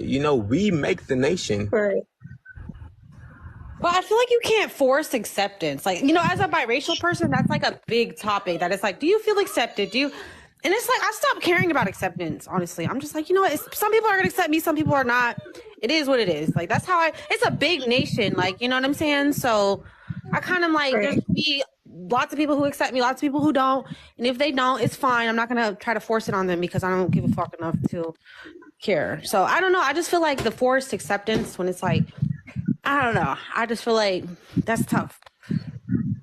Yeah, I stopped caring a long time ago. I just go off of my nationality at this point, which is just one thing. I'm just Caribbean. That's it. I'm trying to get. That's exactly what I want to do, but there's so many issues with that I'm trying to like work through with you guys. Like you guys are giving me like good feedback on that because it's like, how do I identify with like a country where you feel like they don't really have your best interest at heart a lot of the time, you know? So I feel like, you know, when it comes to somebody saying they're American, I want to say it's a funny thing, but I find when you talk to a lot of people, like I'm just going to go off of Barbados, because when you talk to a lot of people here and you ask them what you think of any American individual, now these are the only people that I've talked to or have seen on TikTok, they usually say that most people here believe anybody from America are colonizers. It doesn't matter if you're black, white, Hispanic, it doesn't matter what culture you're involved with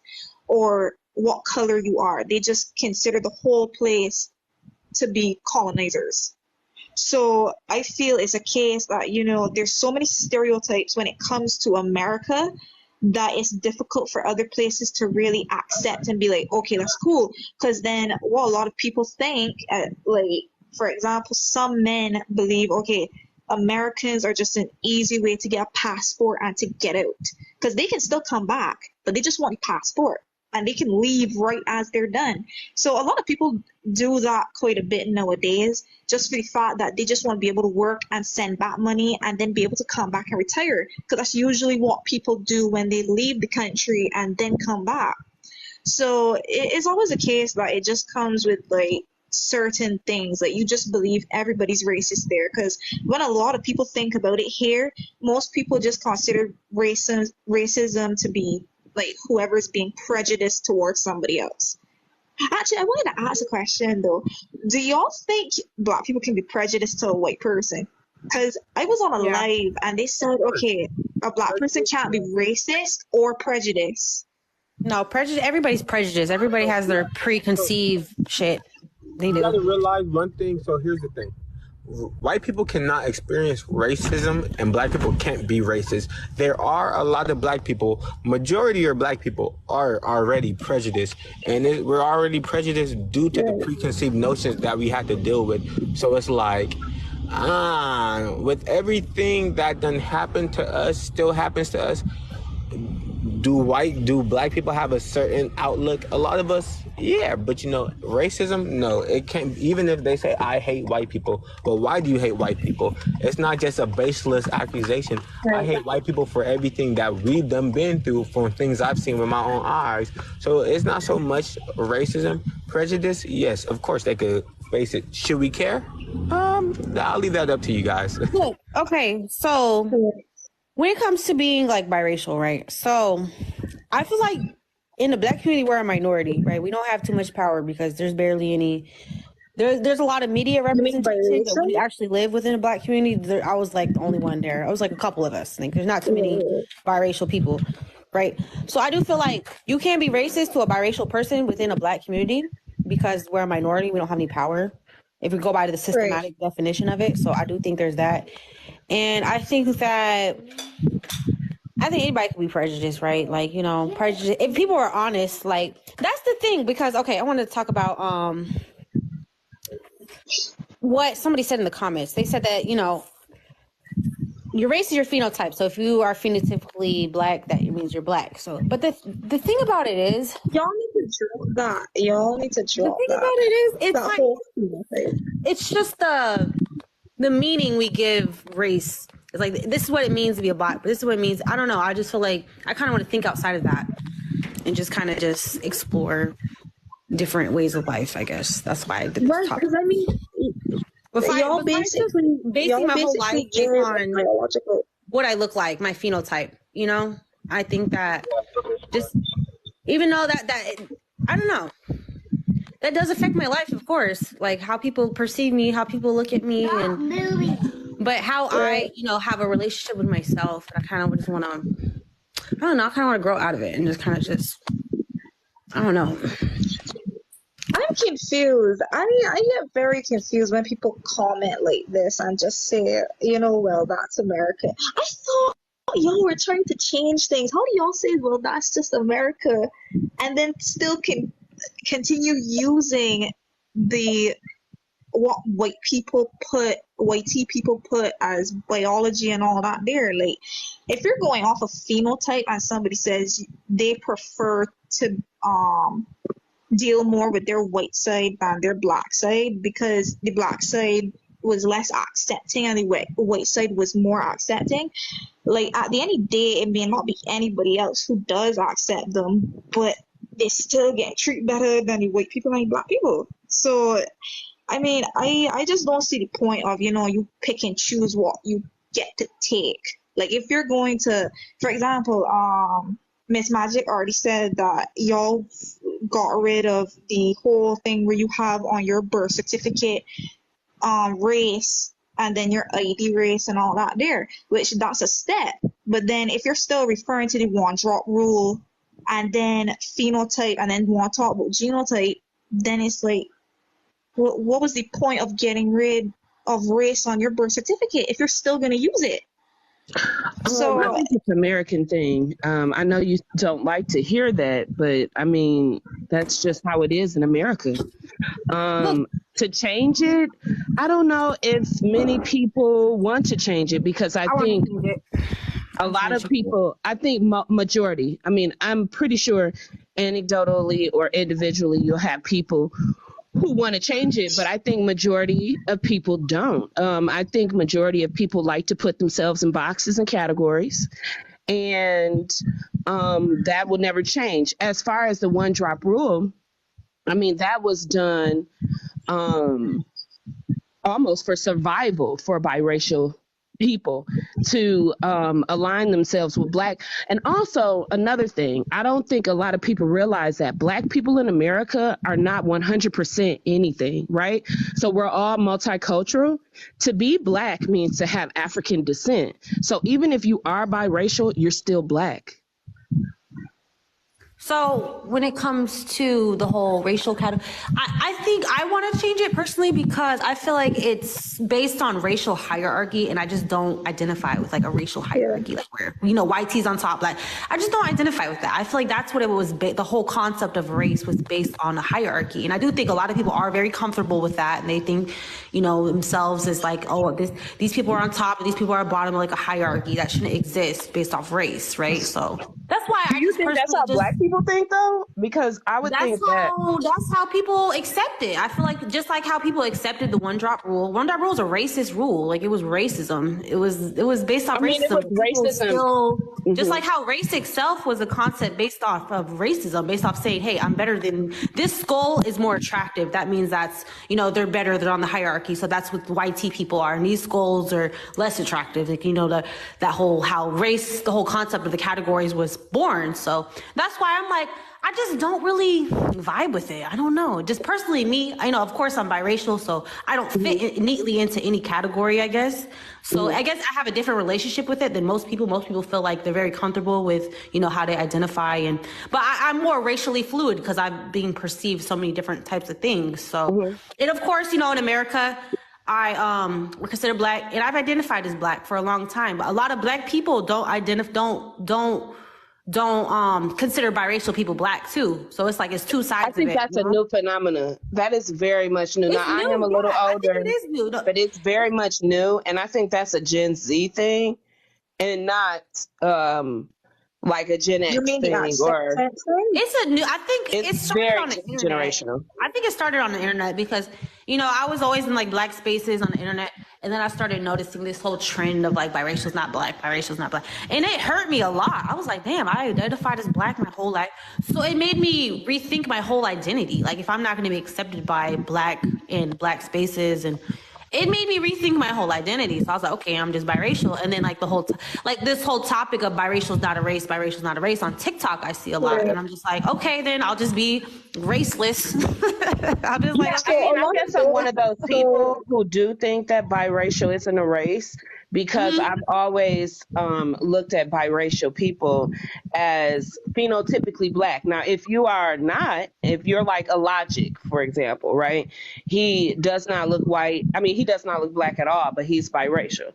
He is white presenting, you know what I mean? Like that's what he looks like, you know, but that doesn't mean that that he can't celebrate in his family culture and XYZ, right? If you are phenotypically black, there's nothing you can do. I mean, I can understand if black people didn't accept you. To me, I feel like as a lighter skinned black person, in the black community, we roast each other. And I think some people are a little sensitive, and I understand things are changing and we have to care about people's feelings a little bit more. But that was a rites of passage, if you will, in the black community to roast each other. You know, you saw it from the light versus the dark, dark from the light, jokes and comedy, right? Yeah. And I think a lot of the times, as a like, because I was called octoroon and you got the mailman's baby, you know, like all of those things because I was lighter skinned. So I don't really see the difference between how you guys are bullied, if you will, or roasted versus a lighter, fairer skinned black person like a Gina from Martin. Right. If that makes sense. Right. It's so when it comes to that, I've never really been like bullied or nothing because of my skin color or nothing within the black community. It was nothing like that. But what did hurt me was like, oh, you're not black. That means like you're not one of us. Like that did hurt me. Like, you know what I'm saying? I was like, damn, that was like a sense of rejection. That was like, it wasn't roasting. I feel like it was just like, oh, we're trying to change, you know how things change and people want to define blackness differently and have a different standard for black. And I was like, okay, sure, if that's what's best for, because that was based on like media representation. It's like, oh, we're tired of seeing this mixed girl represent black women. Like there's a different phenotype there that they felt like, you know, dark skin. And I get it. I was like, okay, I could understand that. They don't want, you know, always colorism is real. A black woman, right? And I get it. Like there should be a distinction. Like a lot of black women don't really identify with it. I get it. Black women don't really identify with it. I get it. Black women don't really identify with it. I get it. Black women don't really identify with it. I get it. Black women don't really identify with it. I get it.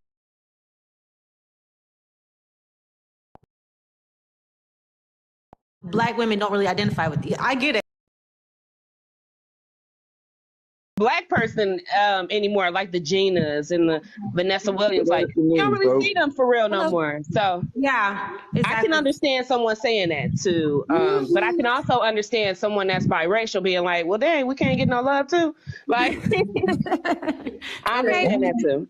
Yeah, like in the light versus dark conversation, like I think I don't know if it was today that I heard it. They were basically talking about how most light-skinned people are favored and usually believe they're better. And in my opinion, I have not seen that not once because, like, when I was growing up, I was heavily bullied and by both sides. I went to a private school and I regret it every day. Like, it was the worst thing. I never used to go to school no more. So when it came to white people, nobody would talk to me. And then when it came to the black group, who I only ended up like, run across the street. when it came to okay. The one who beat the storm, can you mute real quick? You're having a conversation in the background and no, I think he was just saying something quick. What's he talking about? Right. Yeah, I think he was. I don't know. I thought he dropped down, but he had to go do something. Yeah, I thought he said he had to mute or something. I don't know. But so when it came to that, okay, I couldn't hang out with the white group. And then when it came to the black kids who were the only ones that I could actually hang out with, but I know it was no better because like when it came to anything they were doing, I used to be left out a lot. So it always used to be a case like, okay, you are not black, juicy fat, you have no ass and you have no boobs. You don't twerk, so you ain't black. Like your hair tight, you can't do the braids, you can't do this, you can't do that. Okay, cool. And you're too light. So it was just a case that I realized, like, look, I ain't got no sort of privilege, no sort of I gotta push back you know, on you, people. ma'am. I gotta push back on you only That's because the- yes, that's your anecdotal experience, right? And I received that, and your feelings are valid. You know, I don't want you to feel like your feelings aren't valid. But when we're talking about colorism, it's not just an individual thing or even a bully thing. We're talking about a societal thing. There are companies that would rather hire you than a dark skinned person just because the fact that you're lighter or white. Right, those things still exist, right? And then you have these stereotypes that are placed on darker skinned black people. They are angry, they are aggressive, they are thuggish, and all of these stereotypes that lighter skinned people, myself included, would never ever have to deal with on an everyday basis. I know that, and I receive and acknowledge my privilege, and I think it's important for biracial and lighter skinned black people to receive the privilege and understand, okay, listen, at least I don't have to deal with that, but I'm gonna have to deal with racism overall. You know what I mean? Like, But do you feel like it's just So I've got a different. question. Have you ever traveled to the Caribbean? But that's what I was about to ask. Do you feel Oh, like okay, it's I'm only different? speaking about America, Have so you- Yeah, because I was like, if Well, I'm you're only like speaking about majority America for black sure. country, I'm not it might be from different. America. Okay? Okay, well then I'm I not from apologize. America. It's definitely I'm different. only speaking of America. I'm from Barbados. So when it comes to what you're talking about, right? Now I can give you an example though of but they do this mainly to women. They don't treat women good, but they do treat darker women worse. So it's a club called Red Door, which I still don't know how to get a bunch of support, but they had an issue where the owner of that place is a white man, and he actually treats any woman or any black woman poorly. Now I don't know, usually I haven't seen any mixed women work at this place. I tend to see more mixed women working at hotels and stuff like that. But when it came out, they had actually I don't know if it was because they were African American, but they had some African American guests there as well, and the guy just treated them absolutely poorly. So it's a case. It's a little bit different though here, juicy fact that I've been working off and on. I don't have any permanent job, and it's just a case like, okay, like we're majority a black community, so I cannot say that a white person would be able to get a job easier unless they're related to the person. Like they would honestly have to have some familial ties to that company to get that job. So, and also with the hair type and whatnot, you have people who wear braids and still apply for different jobs and usually and most people tend to be in a higher position. So it's just a case. I think it just depends on which country you're in, because I know that America is a lot worse when it comes to that stuff, especially when it comes to what color you are. But then here, that can't really apply the same due to the fact that it's a majority of black country. But also, like, who's rich here, it also really depends, because a lot of the black people who are rich here tend to end up with that money due to generational wealth. So it would be people who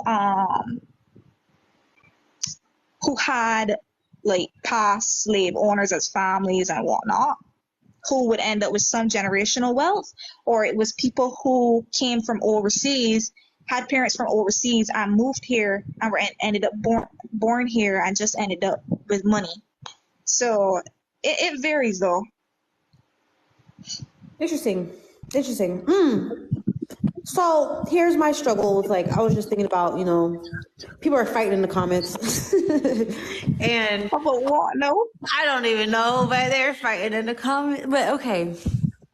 The struggle with being like a biracial person, especially like a white tea and like a black one, is like, the historical conflicts and, slavery and all these horrible fucking things that, white tea people did to the black community, right? And it's always going to be tension there. It's always going to be like, you're the oppressor, there's always going to be that these two, it's like oil and water, it seems like, right? And it's hard because it's like, we're supposed to team up, or not team up with, but, identify with who we are phenotypically. And I don't know, I just feel like, did it boil down to, do you guys feel like people who look like you can only have your best interest at heart? But at the same time, I know that, like, I try to, like, be part of, like, a mixed race community where it's like, okay, does that mean that we're all going to have each other's best interests at heart because we all look alike or we all are the same racially? And it's like, that's not the case a lot of the time. Just because somebody is like, it's such a struggle with me because I'm like, I know that people who look like me don't always have their best interest at heart for me. But at the same time, that's what we're like, that's what we feel a comfort in that. It's like, oh, they look like me, so they must, like, I feel comfortable around them but I just know that's not the case all the time. So it's like, is race like an illusion? Like, it's an illusion of, like, safety, where it's like, oh, these people are my people, that must mean they must. But a lot of the time, it's not like that. Like, in real life, it's just a struggle. I don't know. I think is the one speaking. Are you speaking? Yeah. The one? I don't think he's speaking. I think he just has something playing. Oh, okay. I don't know. Okay. When it comes to race, I don't think that it's like an illusion. I think races have are rich in culture, like the Black race, right? I think is especially like in America or Caribbean or Haitian, all of these Black communities who are racially Black have rich culture within. So I can't just say, oh, it's just because of the color of your skin, race and it's culture, dress, it's are tied. customs, so it's history. So I can't just say that it's just like, because it was created off of a whim in the 1700s or wherever. Now it hasn't formed its own life, if that makes sense. Right. I think now I've always been told that all skin folk ain't kinfolk. So exactly, that's the hard that part. doesn't mean that. Yeah, that doesn't mean that every Black person is going to have your back. That doesn't mean every white person is going to have your back. No, not anyone is going to necessarily have your back. However, I will say, as a Black woman, I feel way more comfortable around other Black people because that's how I was raised. That's the communities in which I was raised. Exactly. Now, say I lived in the suburbs, I may feel differently, or if I was raised by a white parent, I may feel differently. So I understand your struggle, but I just want to give you a perspective from someone, and I'm not, and listen, I appreciate it. Like I said, a lot of Black people in America, or I can only speak for America, so I don't want to sound like a typical American that's like, egocentric. I'm only speaking from my experience, right? So I think a lot of us here have had to struggle so much in amongst each other that we latch on to each other, and other people are kind of outsiders. So although we can, find solace or find friendship or find love in other people outside of our cultural background, that doesn't, I don't think it should take away from the love that we have of our culture, if that makes sense. I agree. And then one more thing, and then I'm done. Okay. Most people in America, especially Black people, are not monoracial, right? We're mostly multicultural. Like my great grandmother is Native. I got Irish. I got this. I got that. But because we all come from African descent, that's where the term Black came from. And white. White is a culmination, is an assimilation, right? No one comes from the white state of white. It's a multitude of cultures mixed in that came to America and they assimilated to whiteness, right? And that's what it's from. I think I can understand if white people want to get away from that and go back to their roots. But I can understand why Black people wouldn't. One, because they don't have the paperwork a lot of us do not have the paperwork to even trace your family back to, to origins. And we've already created our own culture. So that goes back to what I was saying And before. take on life in its own, right? Yeah, that's what I was trying Create to your own say. culture. That makes But sense. I just wanted to come up here and say that real quick because I rock with anybody that's that rock with me. That's I the type of appreciate you person a I lot. am. I appreciate your input so much. Thank you so No much. problem. I gotta take my daughter to dance class. Have a great day. Bye. Bye. I wanted to jump in on this, but I How didn't you want to doing? interrupt y'all. Oh, go ahead. Go ahead. The one who beat the storm. How you doing today?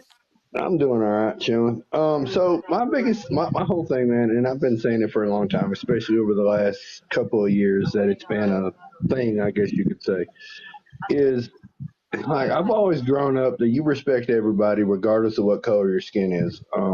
Period. I was probably, I think, 15, 16, something like that. And my parents were working on a farm, and there was this guy that drove truck for the farm, and he adopted 3 black kids. And I ended up meeting them, and within like 20 minutes, they were like, "Hey, come hang out with us." And it was like an everyday thing. I was at their house playing basketball or video games more than I was working, which I probably should have been working more, but whatever. But it's just like I've never in my life had that thought that like, oh, that person's skin is different. Let me, judge them real quick.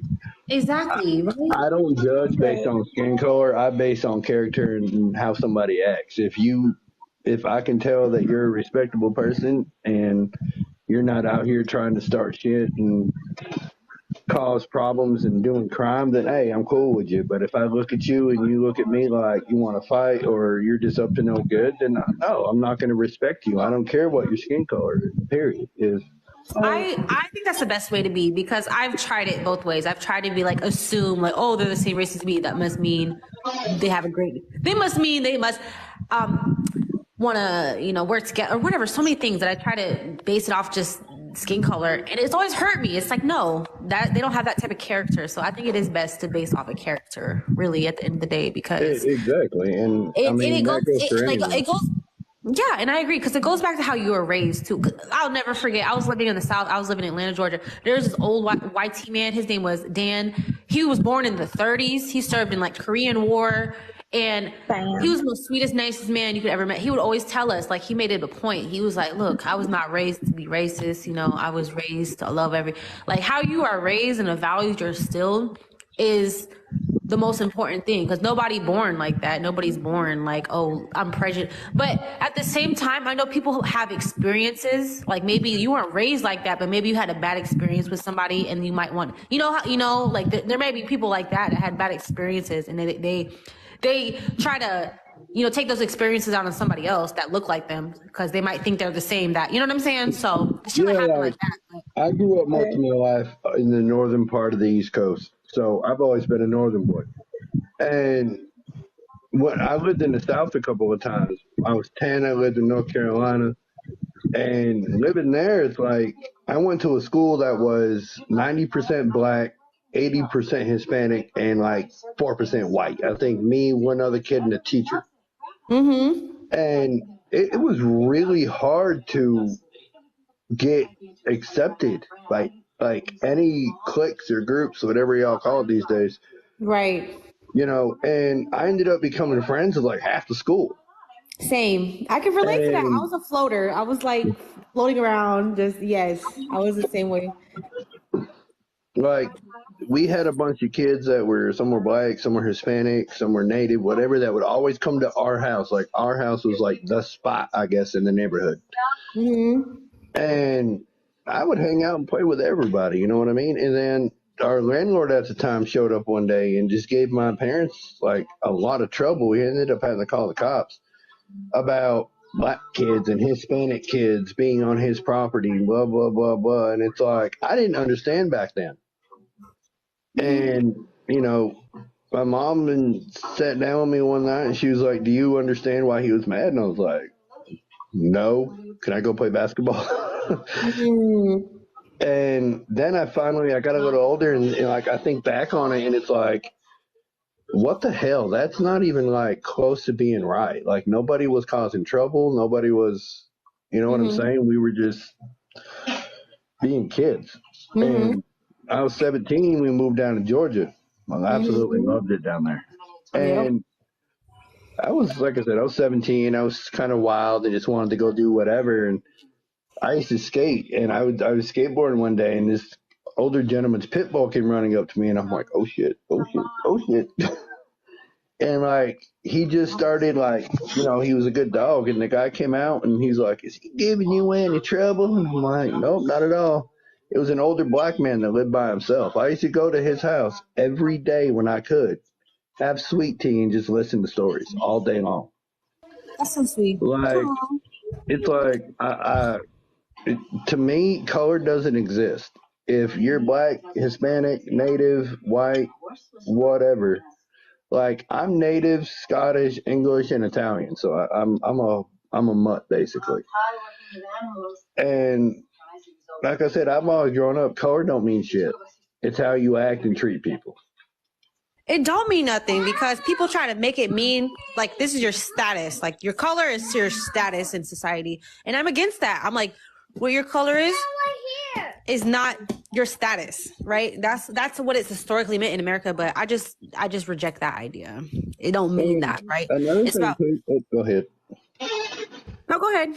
It's just another thing that pisses me off a lot too is I'll be on, because I don't mind being on TikTok. There's a lot of funny stuff on here, but I've left it twice now because it's just like it's so many derogatory, hateful things on here. Like I'll scroll past the black person having a live debate about, oh well, white people are this, white people are that, do white people da da da, and it's like, why can't y'all just get along and be happy?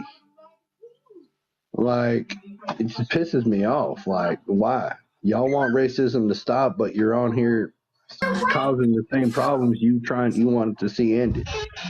And I felt the same way because I've left TikTok over it. I don't know, my algorithm was super like anti-YT at one point, and it hurt me because I'm half YT, and I was like, dang, I felt bad. It made me feel like shit for being half YT, right? So I could relate to that because I'm like, man, this shit ain't no joke, So it's like I always try to understand other people's perspectives. I'm like, I get your perspective, I get it, but it's just hurtful, I feel like it's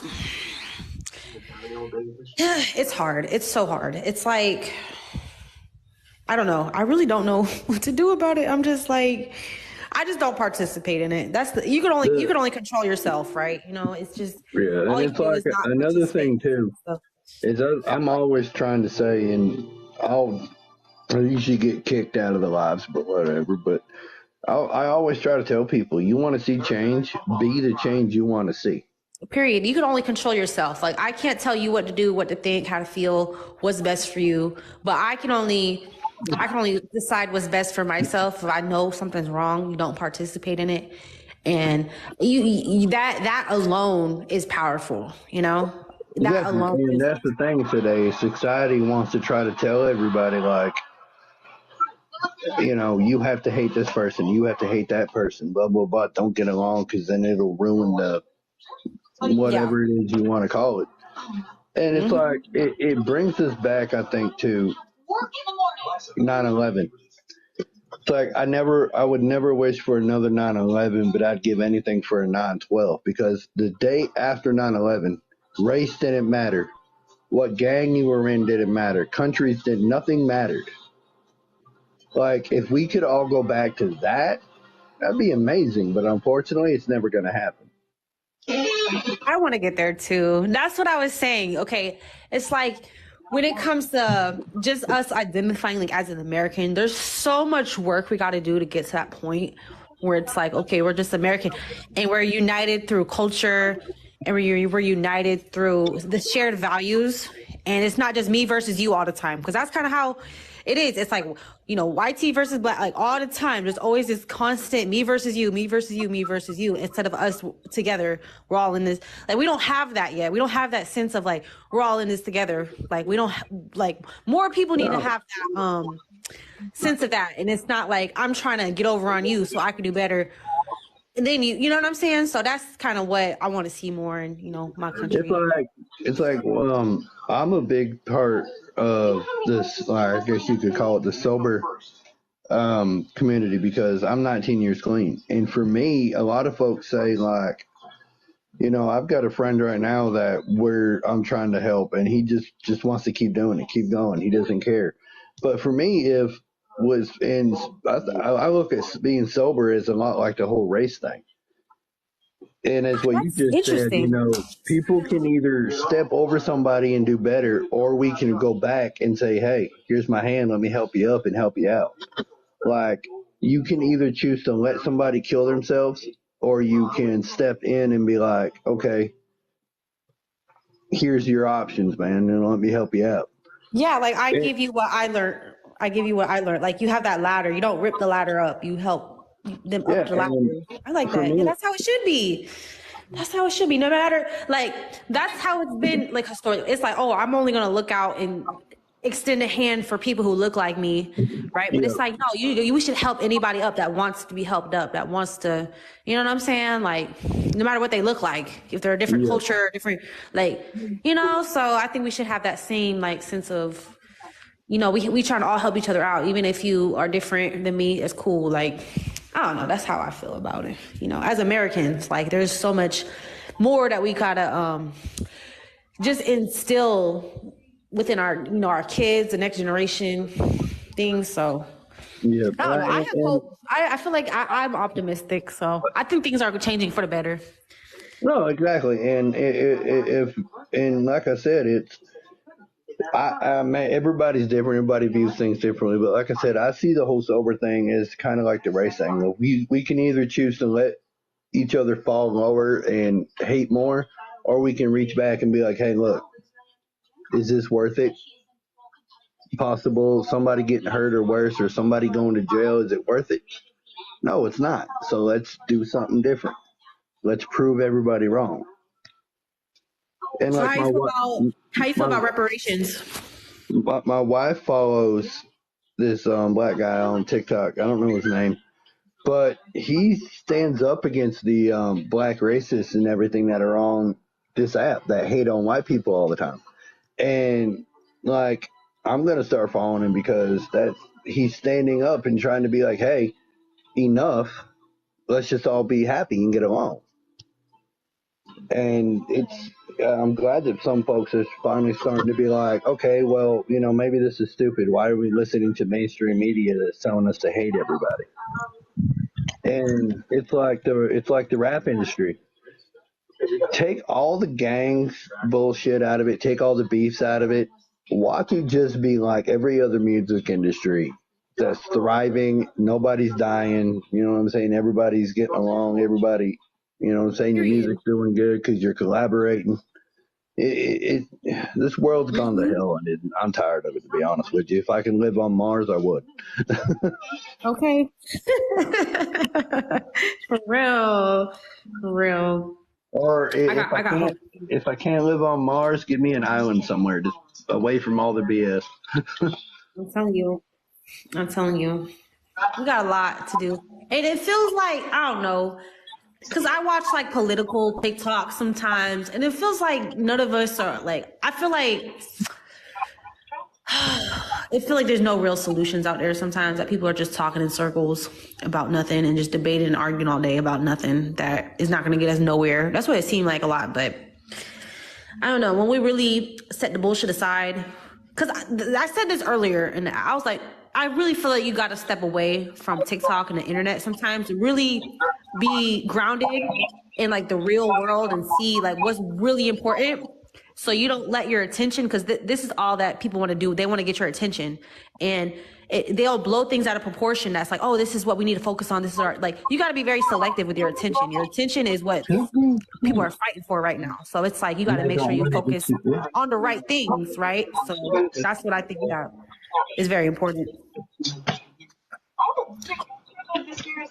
Another thing too that I keep seeing on here is pissing me off is the whole should white people wear certain hairstyles and they shouldn't wear braids. And I'm like, you know what?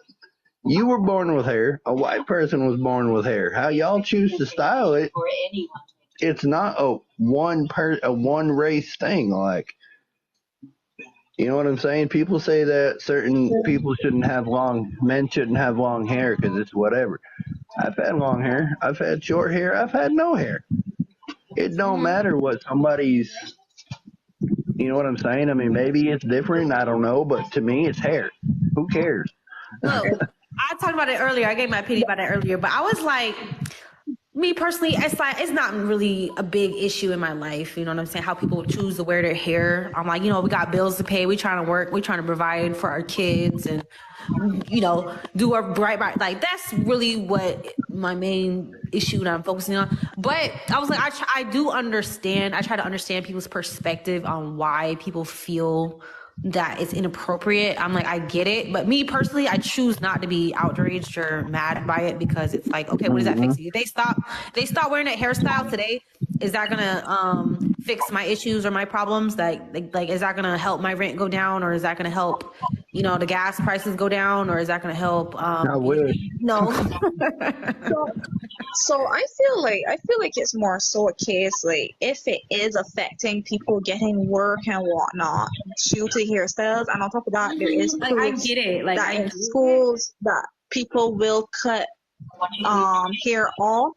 So I feel like it's just a case that if those things weren't really affecting in that sense, and I feel like if it is a part of your culture, like big word culture and heritage, then I feel like it should be allowed. Because at the end of the day, if I went to America, people will call me white, and that's not what it is. That's not what I am. So it's not saying that I can't wear braids because it is a part of my culture and my heritage, and I am mixed. So it's just a case on what's appropriate for who. Because you can't say, okay, let's say you're mixed with just two white American parents and your hair is straight as hell. Like, I feel like that's not really something you need to put in your head, because like, why would you want to go through the headache and the pulling, and then if you were to get your hair caught in anything, that thing's just gonna slip right off. That doesn't really stay on properly. So it's not an issue with certain things. Like, they're what are those extensions called? Like, it's just hair extensions. It's not like braided into your hair, I don't think, because I've never had them. But I don't know. yeah, I feel like I had before, but it did mess up my hair, so I was like, nah, never again. Right. So I'm just different hair type too. So nah. I feel like it just depends, because you really shouldn't you shouldn't really get the braids in your hair unless it's really your culture, and then on top of that, unless it's really helping your hair, because there's some people with what's it called, alopecia? Is that what it is? I think so, yeah. Right, and they also choose to do braids to help with that. So I feel like it's just depending on the situation. But also, pertaining to what you were saying about your wife following a black guy who deals with calling out other black people. Which one is it? There's two of them. Right. Because no, there's not two. There's about 3 to 4 of them. There's 3 of them. There's the little wolf guy. No, there's four. There's one guy that always wears this thing that looks like a wolf skin or whatever. Then there's another guy that he sits down in a chair every time, and he's got like this small rounded head. Yeah, he got a scar. And then there's another guy that has a scar as well, and then there's a younger fella that looks in his 20s. So there's actually one guy you should be careful. Well, yeah, one guy you should be careful of, because he is actually xenophobic, and he's not calling out the correct things. He's just editing people's clips and then adding his point to make it seem like they're mad black people. So there was a woman that was talking about how, people in her community need to be careful, African American community need to be careful when calling out racists, Because if it's a case that you're not calling out the correct thing, it is always going to look bad, like a stereotype. So, she was saying this, and he cut different parts out to basically make it seem like she is this angry Black woman who is stating misinformation. So it's really to be careful, because he's just after the views and the money. So he's not actually giving any proper information. See, that's the thing too that I've noticed when it comes to whether they're two sides of the coin, whether it be white and black or liberal and Republican or whatever.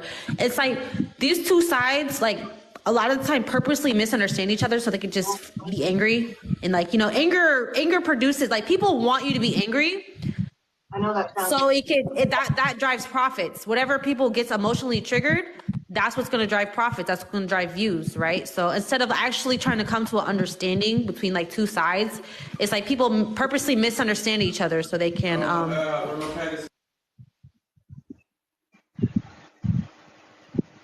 I don't get why people are getting so upset that we ended up on hair conversation. It was brought up for 5 seconds. Like, the attention span, people, chill. We were on hair for 5 seconds. Like, it's still a part of a smaller issue when it comes to getting jobs in America, and when it comes to issues with hair being cut in school. Like, it was 5 seconds. I commented for 5 seconds. No, because I chill. Because it's like, because I personally choose not to really be outraged or like, I'm not really worried about how people choose. But it's like, I still take into consideration and perspective why people are mad. Why, like, because people will dismiss people, like, oh, that's silly, that's ridiculous. But it's like, if you really take the time to like understand people and be like, okay, so let me really understand where you're coming from. It's like, okay, I get where you're coming from. I respect where you're coming from, but it's just, I choose not to, Okay, so I've got a question. Since we can talk about something more important, let me talk about mindset, okay? And how negative people could be. All right, since we want to talk about something more important, my question is, would you consider this to be xenophobic? So there was a live that I watched, and basically this girl, she's a light-skinned Black woman, right?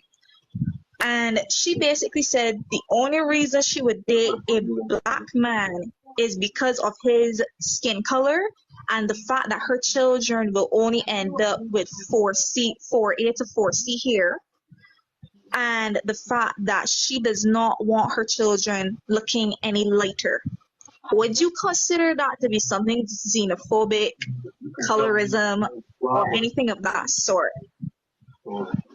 I don't know. Personally, I think that's weird reasons to like base who you should pick a father to be your father of your children. Yeah, she said whoever you want the father of your children, you should base it on character. Like, are they a good father versus what they? I don't know. That's just me personally. I never. If you want to do that, like if you want I never really thought about what color my kids are gonna be. I guess I always was like, is this man going to be a good father or not? Like that should be like I think that should be the main thing. It's like, I seen a girl down here the other day. Her live thing was married single moms are tired. I'm like, hold on, how the hell are you single if you're married? That's definitely a thing. Or did they forget the comma? I get where they're coming from. Look, there's a lot of working, like they're working and they're taking care of all the kids, and the husband's not participating. That's a thing in a lot of households. So I get their gripe with things, but it sucks. But a lot of guys nowadays, like a lot of guys, they help out. Like they help out with the kids. They help out. They don't let So that's good. That's good. Listen to me. I've seen more single fathers than I've seen single mothers recently. Like, really? Listen, when I tell you these people would be together, and I see the man taking care of the child more than the mother, I just there looking like, who raised them? That's all I'm thinking.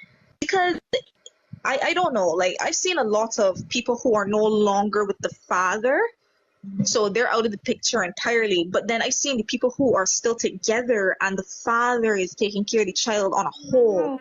And I'm just like, the father working, the father cleaning when he come home at early in the morning, the father changing diapers and all that there. And I'm like, how is it backwards now?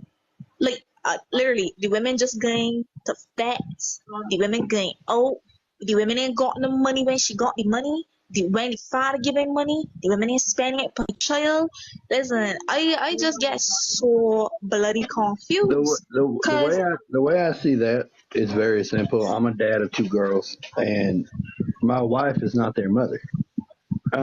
But she knew that when she got with me that I had two teenagers, and she stepped up and said, "They're not mine, but I'm gonna love them like they are." And she was pregnant when I got with her, not my child, but I was like, "Hey, it is what it is. I know what you're coming with. You know what I'm coming with, and we're both going to accept it." And if a man gets with a woman that has children that ain't his, he better be ready to step up and be the dad that they don't have. If he's just going to be like, "Well, I don't want to be with this girl because she's got kids," then don't. Y'all giving me Simple as hope. that. You're giving me I hope. can't, yeah. I mean, I don't put myself in that sort of situation though. Like, I want to be able to raise another person's child. Like, I want to start from the beginning to the end. Like, but I wouldn't mind if I had my own child. But I wouldn't want to raise somebody else's child if I did not have my own child. I can't do it. But I don't know, y'all giving me hope because me and my husband recently, I got 3 kids, so I'm like, ain't no man gonna want me. I got kids and Nah. But listen to me, they got some men out here that actually got a thing for single mothers. So don't say so, because they got some men out here that do not care. Once you working, you making good money, like, they do not care. And I can tell you so, because I know a man that literally married a woman with both the same amount of children. And my man said that, listen, he don't want kids of his own to start anything new. He just want children a certain age. That's all. He don't want like babies. He want like between the age of like 10 to teenage years. So yeah, that's how it is. But these comments are mad. I'm trying to keep up with them too. I was like, what's going on here? I'm very confused because Matt is arguing what is American culture the whole time, and I'm just like, what is he fighting for? Justin Wildlife was asking, how do you explain, was it biracial topics with a blind child? I don't know if it was biracial. Somebody say that? Yeah, I think somebody was saying something about how do you discuss something with a blind individual when it comes to biracial. I don't know if it was about biracial though, or if it was just about race. I don't know. I watched a video about blind people. They said that there is people who are blind. They can still be racist because they hear, how like different races have different tones in their voice. Oh, right. Yeah. How would you teach a blind child racism? How would you teach a blind child racism? Racist? Like, so honestly, the thing is, it's not the fact that they're blind. It's just the fact that, okay, they can actually still understand certain things. So at the end of the day, if you told, all right, say you had a friend who's white and they're blind, and then, you told them you're black, but their family has always told them certain things about black people and have told them, okay, like, you need to be careful of certain people, whatnot, if you do ever meet them, and yeah, go from there. So I don't really think it's a case that they need to see the person. They just need to hear whether or not you're black. Them. Yeah, that's what I said. And I'm not talking about it. Right, I'm not talking about speech. Because here's the thing, it's not just about your family, because you can have a family who is not racist. You can have people who don't even like to talk about race. For example, my family, we don't talk about race. Like, the first time I ever learned anything like this was maybe when I reached secondary school, and that was due to, the division in that secondary school. Like, because there was a girl on another live that said, the popular kids were the lighter people, or it was a guy, I can't remember, but they said the popular kids were the lighter people, and it was the same way with my school, where the popular kids were the lighter group, and they had literally a white tree. So it was always the case that, I feel like it could also be your social group as well that could end up making you racist. Because if you hear things that kids are saying that your friends are saying that they were taught by their parents, you are going to follow along. It's the same way when people go and let's say, have you seen the video of the two guys that tried to rob a van, man, in Barbados? Well, They made a whole song and everything. It was great talking to y'all. It's nice actually. It's actually nice to sit down and have a conversation with people without 30 other people screaming and fighting over it. Yeah, it's been good. I like just chilling, talking, vibing. It's been good. But y'all have a good day. Bye. All right. Right. So I was saying, I don't know if you've seen the video of where the two kids tried to rob a van, man. And he basically started screaming, "I want my mother." And they made a whole song about it. So when I say it's about, who you have been friends with, that can also influence how you behave. Because I guarantee you, if this man calling for his mommy trying to rob this man at gunpoint, and he's the one calling for his mommy, it wasn't his idea at all. So, like, at the end of the day, I think it's not just about the parents, because you can say what you want, but some parents just will not discuss race with their children. So, like, I feel like it's all about who you are around, including the school you are in, and what other children are taught. That's why education is, like, a key thing, and not fake education where you got the whitewashed version. You got to do the actual education. And what I don't get, right, is when any white person comes into these spaces, like, it doesn't mean when we are saying, okay, no problem, and we listening to somebody's opinion, it does not mean that we agree or disagree with his opinion. Like, we don't have to say, okay, we agree or we disagree all the time. Just listening for listening's sake.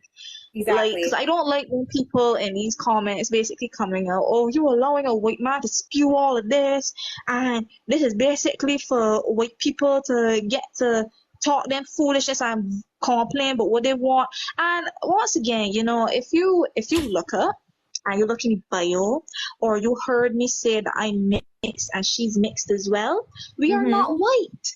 So, you don't need to add that little, thing like it's an insult. Because it's really not. Like, if you're not proud of who you are as an individual, just shut up and listen. That's all. Like, nobody ain't really care about your life that much. Exactly. And you're not, fact that you're not white, but you're not black if you're mixed. What? Wait, but you're not black. It's true. You both, right? Right. It's like you're mixed. You're mixed. And I love talking to you. I love having this conversation with you because you brought up such a good point that, it's not taken into consideration like that. Because we all know that, like, what goes on in your household, like, I was not raised like this, but your social interactions and who you interact with outside of the home and your friend groups is so important too. Like, they're going to influence you a lot more when you get to, like, those teenage adolescent years and stuff like that. If they're participating in the bullshit and racism and things like that, you're gonna try to participate because of peer pressure. You want to be accepted by this group. And I'm 100% glad you brought that up because that's such an important point that gets left out of, like, the whole how do we fight racism conversation that I think it needs to be. And it's like, it does take education. If these kids are poorly educated and they think that, what they see on the meat, like, there's so much, because I experienced that when I was, like, in all, like, white tea, growing up in all white community and stuff. It's like these folks see what's black, like, on the media, and they think that's what blackness is. And how the media was portraying, blackness, especially in, like, the 2000s and stuff. They were portraying blackness so negatively. Like, they thought it was just, like, ignorance and ghetto and uneducated. Like, that's what they associate with. That's what they thought. So it's like, no, but if you actually had, like, real education and you understand, like, black history, that's what I was teaching. Like, I do talk about race in my household. Like I was teaching my son, like, you know, Black history is very important. You don't want to let people erase your history. Right. I was teaching him mixed people exist. Like we are mixed race. You know, we're a mixture of both. And I was teaching him about how, like, you know, back in the day, it used to be illegal, like anti-miscegenation laws. And I don't know. I want them to be very educated and aware of like different communities and different in our it starts with your own, and then like start with what you know, and then you got to expand your knowledge on as much as you can around. Just having that sense of awareness will change your behavior. You know, when you know better, you do better. So your awareness and your level of understanding dictates your behavior. So that's very important. So I love that you brought that. I love this conversation. I'm back though. You know, I took a little break. I take breaks from TikTok because I'm just like, you see me. It was a lot to deal with. Listen, I get you. Like, I was actually this close to just being like done because after like a white woman, like, oh well, no, I'm not even gonna say a white woman. I'm gonna call it as it is. A white American woman said that if I get braids, am I gonna start acting like I'm from the hood? And when I heard that, listen, I nearly cussed her ass out. I was about to use every term I could think of for a white American woman. And what I don't understand, right, is I don't understand how any white woman could possibly want to oppress anybody else when, you know, women in general had to take a step forward for certain things. Like, it's just very confusing. But once again, I don't go off of phenotype, and my country does not fully go off of phenotype as well. You are stated as what you are. If you have a white mother and a Black father, you are stated as a red woman or a mixed woman. I am not going off of phenotype. That is whatever y'all American and European people want to go off of. That is your own thing. Y'all could either choose to stick to the white man version, or you could stick to whatever you people want, like, stick to. It ain't got nothing to do with me. So I'm not gonna say I'm white presenting. I actually hate that term because it makes absolutely no sense. Because then if I was to say you are Black presenting, you can then say something else to that. So I really honestly don't care. I got both white and Black in me, and I'm not disrespecting my parents, just so you could feel better about yourselves that you got an extra person. So that is on y'all. Figure it out. And also, like, I don't know what the comment was, no. Somebody mentioned. Hey Richard. I gotta say hi to Richard. Hey Richard, that's my friend. He's very awesome, very educated on this topic, and I really love and look up to him a lot. So happy he's here. Happy to see you. I had to take a break from TikTok. You know, I had to take a little internet break. So yes, but I love what you're saying. I think you're so smart and amazing and beautiful, and I love these conversations so much. Like I enjoy these like so much. Like it's good because you know what I noticed. You know, we are like biraciality and biracial people are a big topic of discussion on this app. So it's like we need to not just talk about people, but talk to people and have like direct communication and not just make up narrative and theories about what these people think. They think they're better. And they think they were like all these narratives that, you know, have run rampant. Like it got to be put to rest. It gotta be pushed back on it. It gotta be people speaking up, being like, no, that's not what happened in my household. Y'all assuming that, first you assume that, you know, my mama a white woman that taught me that I'm better because my skin color. And that's just not the reality of what happened in my household personally. So it's like, you know, it's just not the reality for a lot of us. And we just gotta push back on a lot of things. And just like you're mixed race, like that's a totally different experience being mixed race in a majority Black country. Right? Like that's a total, like people assume like when she was like, oh, you know, privilege, but I'm like, it's a totally different dynamic if you're mixed race in a majority Black country versus it being a majority white country. Like that's a totally different dynamic there, right? Right. I literally could all of their how to put it, like all of the things that they could possibly say on where I have privilege, I probably could counter every single one of those. The jobs thing, listen, if I could get a job because of my skin color, I won't be doing part-time work. The whole thing about all the police brutality, look, unless the police hate you, a family member, the police hate you, the government hate you, or them them got signed out for you arrest, the man ain't bothering you. It's a mainly black country. Which, by the way, to respond to this girl comment, all the people that don't get the job due to here or don't get to graduate school for it. First thing first, right? I am not from America. I've said this multiple times. Not everybody has the same issues as America has. Do not group everybody together. That's why I said what I said, and that's why I said I do not use the terminology as white passing or anything as such. Even if I moved to America, I would never use that terminology. So when it comes to all those things, you can't just get a job off of your skin color. You either got connections or you go through the proper system. You do not get discriminated against for your hair type. Usually they have rules for every single hair type. That includes white people hair type as well. You can't have your hair over a certain length as a guy, and then you can't have your hair a certain way either. You can't have certain accessories either in certain schools. So like dyeing your hair is not allowed, anything so that's out of the equation. And also when it comes to graduating school, listen, sweetheart, I took one of the hardest and most difficult things to pass in. You know how long that took me to get my degree? Due to that one subject, I only wanted to do geography. It took me so long to get that one degree. So I don't understand the whole, like, that has literally nothing to do with skin color. That has something to do with how well you are good at that subject. You either pass or you don't pass, or you choose to drop out and get a job or go to polytechnic, which you learn bartending skills or to become a chef or something. So you pick and choose. You choose what you want to do with your life. That's all. Absolutely. And it's harder for people here. Right. Yes. It's harder for people here to get into overseas universities and colleges as well. So I don't say that it's any sort of privilege, especially when I have not seen that supposed privilege as yet. And I've never lived anywhere else. So I'm only going off of my own experiences, because I still ain't getting a privilege from school. And if I still trying to get into these other countries and thing with my degree, like, I still waiting for that. So I will not say privilege. Also, somebody commented about speech, right? And I'm very confused. What's the issue with the way that I speak? Like, I supposed to speak. You want me to speak proper British cute. English? No, you got it. I love your accent. It's super cute. It is. I love it. Remind me of Rihanna. I'm confused.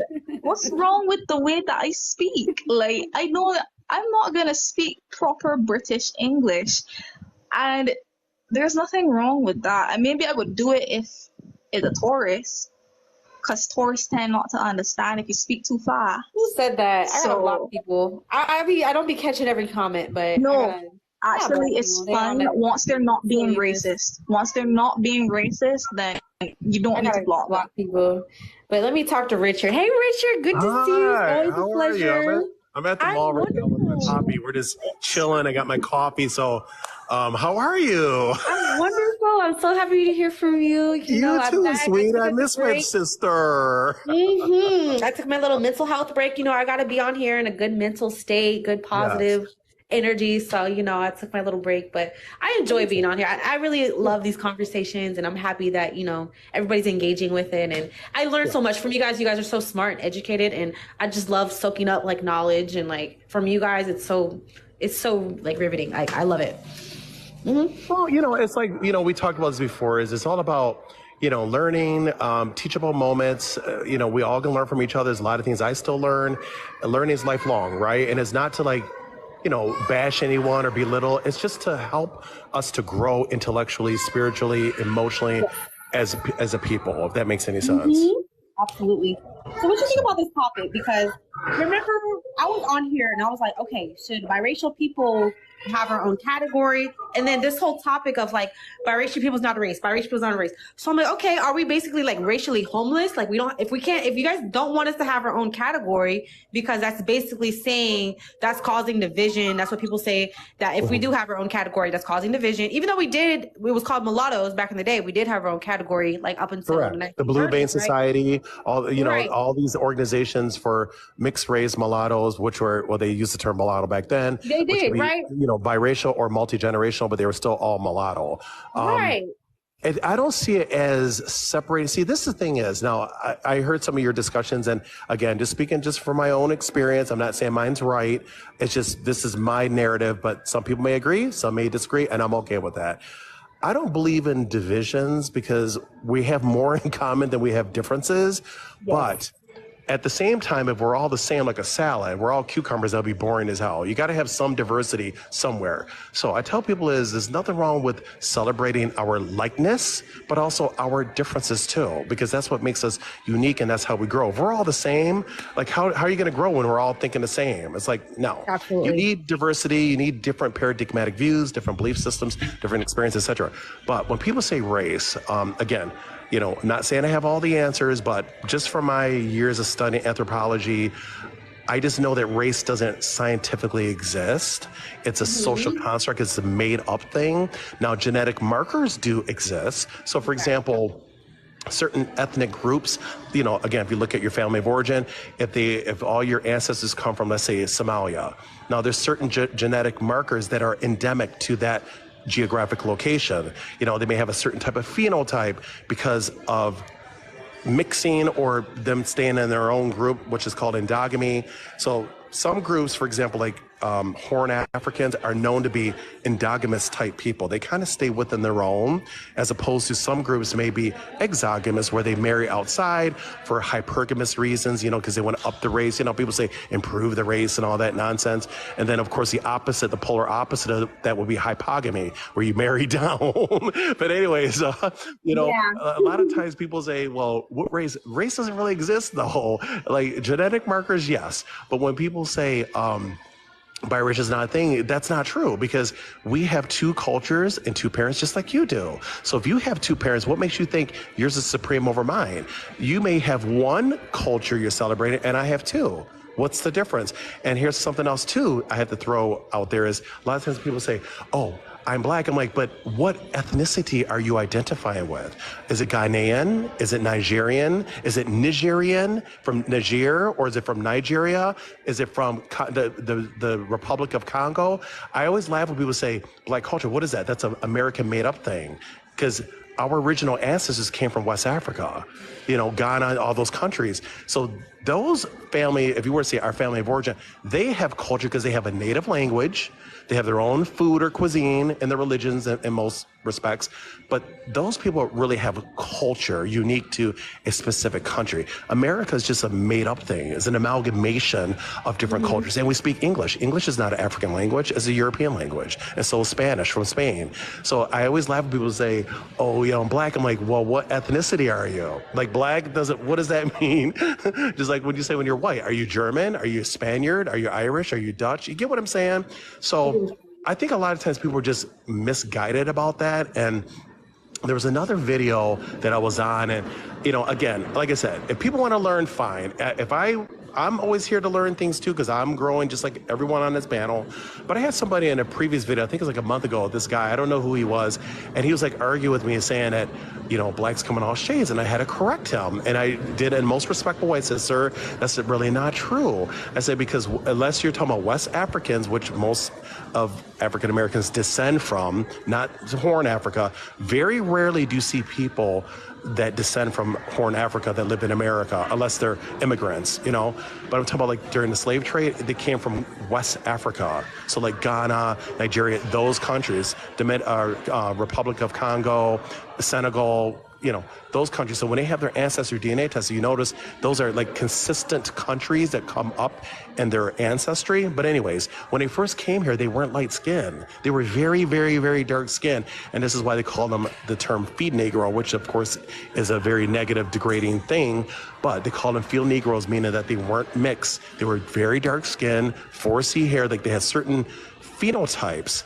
Now, when the light skin came on the scene is when mixing happened, and it was during the R word. I don't want to say it because I know TikTok, what R stands for, but not all of the progeny from those unions are from R. There are some cases that came from loving, consensual relationships. But due to miscegenation laws back in the day, you could not publicly promulgate or profess your love that you have for someone of different race because you could be persecuted. You know, you could be killed. I don't want to use the word, but you could be K-I, you know, the K word. But you could be that or something else. But the point is that those relationships did exist. So a lot of times when people say, well, I don't want to claim that our blood, but you don't know for a fact if it is, though, unless you have the research, documented, authentic, veracious research, not something that someone has made up in their head. We don't know for sure. And also, as I mentioned in a previous live video, that even Africans, because Dr. Lewis Henry Gates, you know, he's a very famous, popular historian that interviews all these celebrities on TV. I love him, but he's very smart. He has a PhD in history. He talks about that Africa, they sold their own people into slavery. They actively participated in slavery. Like, the white people didn't just go over there and just start corralling a button. No, that's not how it worked. They actively participated in it. They engaged in. It was a big commodity. It was a big business. Yes, people don't realize that. And they were just as guilty with the S word trade, if you know what I mean, or trafficking. They were involved in that as well. So I tell people is know the holistic part of your history, not bits and pieces that just align with your narrative. I look at everything holistically for the most part. I try to do that as a researcher. And then I'll make an informed decision based on all the facts that I've gleaned about that particular situation. But that is a very real thing. So when people talk about our blood, how do you know if our blood didn't come from the African side? It's not just from the European side. It can come from both sides. But there's good and bad in both groups, but they did actively participate. I think I sent you the video, Magic, with Dr. Lewis Henry Gates. He talks about that. And I always ask people is, why are you giving those people a pass? They don't get a pass just because they're, you know, African. They are just as guilty as Europeans. They're no better. And I think it's worse when you sell your own people. I think that's 10 times worse. I can expect it from someone, the foreigners, but your own people? Yes. And it's a fact. So, I mean, I know people don't like to hear it. It's an ugly thing. I get it. Sometimes we don't want to hear our dirty laundry, but it did happen. And it's been documented in reliable historical books, you know, the real books, not the nonsense we learned in school. But Dr. Lewis Henry Gates, he did a whole, what was it called? A documentary on it where he went to Africa and they talked about it. The native Africans talked about how they sold their own people. Isn't that horrible? Yeah, people don't want to talk about that. It's like, it's facts though. It is like we were saying, history is so important. Like God Wolf, someone was talking about that, how history is so important. But you made so many good points. I want to kind of integrate what you were saying. So what was the word you said? Inaugural, when people want to stick within their own culture. Okay, so there's a couple of terms, and I'll just go through them. So there's a term called endogamy. So it's endogamy. Yeah, DOGAMY, I believe. I believe that's how you spell it. Endogamy is when you marry within to maintain a certain socioeconomic status. There's another one called, and they could do it for other reasons too, for health reasons. Maybe they want to lighten, or I'm not lighten, but keep a certain phenotype. Yeah. Some groups are like that now, okay? Yeah. That's called endogamy. Then there's another one Is that what it was talking about? Yeah, it's within. Is that the terminology you use? That's a good terminology. And then right, because I was saying, want to stick with their own culture. Because I was talking to somebody like that earlier. He was like, you know, I'm African American, and I just want to stick with my own culture, and I want to stick with. They were taught that. That's like endogamy. And then exogamy is the opposite. But the EX. Exogamy is when you go out and. Oh, okay, that's such. Yes, and then the other ones I told you, hypergamy is when you married up or improve your I know those ones. That's when a lot of people talk about that hypergamous and but they don't know about the hypogamy though. That's when you marry down. That's a word that a lot of people don't understand. That's the polar opposite of it. Just like the word esoteric. A lot of people know what esoteric is, but they don't know that there's an antonym, which is exoteric. Yep. That's so good to know. I love talking to you. So, but I was talking to somebody about like endogamy. If I said that right, I'm sorry. But okay. And he was saying how, you know, he want to stay within his culture. That's what he was taught, right? And I was like, okay, that's a beautiful, wonderful thing. Because I'm like, if people choose want to do that, they want to stick with their own. I'm like, that's a beautiful, preserve your culture, whatever reasons. I'm like, but I just would never internalize that as I shouldn't exist. I think a lot of people feel like, oh, well, you know what I'm saying? They're like, well, I choose to stick with my own. That means mixed race people should not exist at all. You know what I'm saying? Yeah, so it's no, like, see, that's when it becomes a problem. That's when it I becomes a agree with problem, you. right? So I was like, that's a beautiful thing that you want to do. I choose to do, but I would never feel that like I'm wrong for existing. You know what I'm saying? That I am mixed race. Like, so, you know, so You know what I think it is? I think a lot of times when you deal with people like that, Mrs. Magic, I think a lot of it comes from insecurity, jealousy. There's usually a person when they're lacking something will have that mindset, because what makes you think that your way of living, your paradigmatic views, your belief systems is supreme and mine is inferior? What makes you? What gives you the license to make that decision?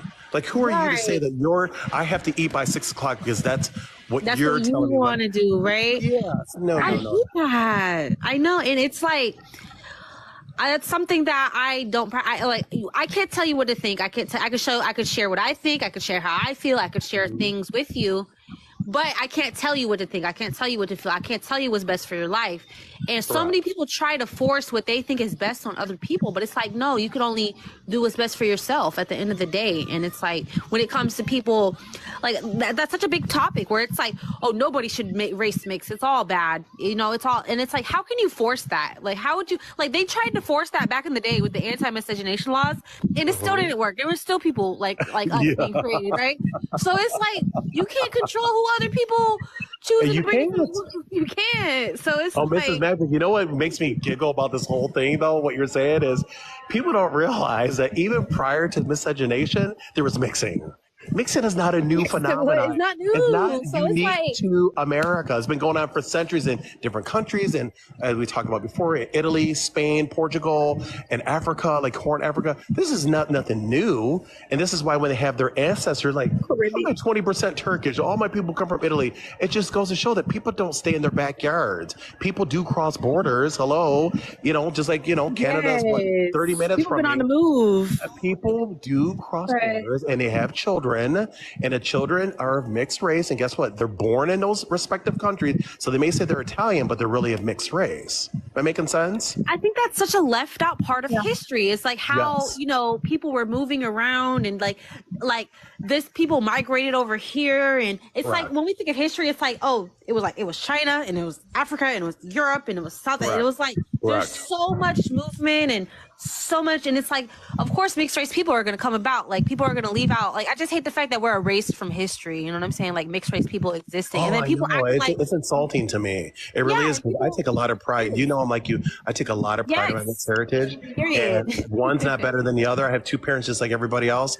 You know, that's on your panel. Not one parent can self-produce. You have to have two people to produce a child. But even if it's artificial insemination, you still need two people. But the point is, it's insulting that I have to accept you, but you can't accept me. Exactly. Like, that's always been a problem. Even when I was in grad school, I think I told you before, is now, thank God, I lived to see that there's so many more, you know, biracial people that are asserting themselves, standing in their mixed race with pride, or their mixed race identity with pride. When I was growing up, especially when I was in grad school, I always felt like I was the only person that saw this. And I'm like, it's nice to have another person that's kind of like-minded. Not that I expect them to side with me, but do you not see what I see? Like, we do exist. Stop acting like we don't exist. Exactly. Like, we deserve visibility. Yeah, we deserve to be seen. We deserve to be heard. Just like everybody, I want to hear, see, feel everybody. Like, no matter your culture, your skin color, I want them to be visible, and we deserve that same visibility as well. Where, you know, our stories are being heard, and we're being like, we're a part of society as well. Like, for so long, people try to act like we're just outcasts of society, like we don't belong nowhere. And it's like, that's not true. Like, we belong here. Like, we sure do. Well, I mean, as you can see, our community is growing like exponentially, because you see all these.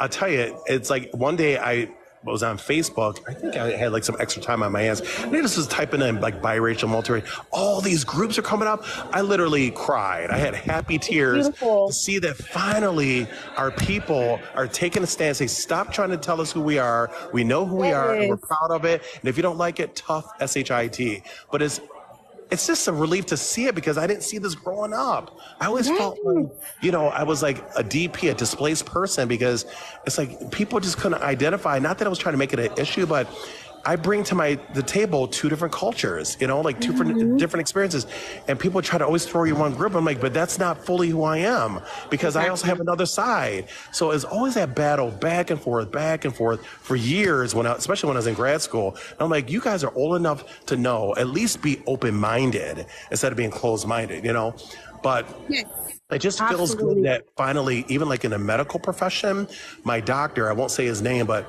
he at first tried to, he didn't know what my ethnicity was, because I told him when people see my hair, they don't know what I am. And he's like, well, are you Hispanic or are you African American? I said, no, I'm biracial. I'm Afro-Pan. He's like, what is that? I'm like, come on, doctor. Half black, half white. He's like, oh, my bad. He's like, well, then I'll just say you're African American. I said, no, don't put me in that category, because that's not who I am. He's like, well, what should I do? I say, because we're not the same. And so then when I showed him MDS, we sat in the office. He looked at us like, I never heard of that before. I said, no, you just got schooled. Now, I didn't say it.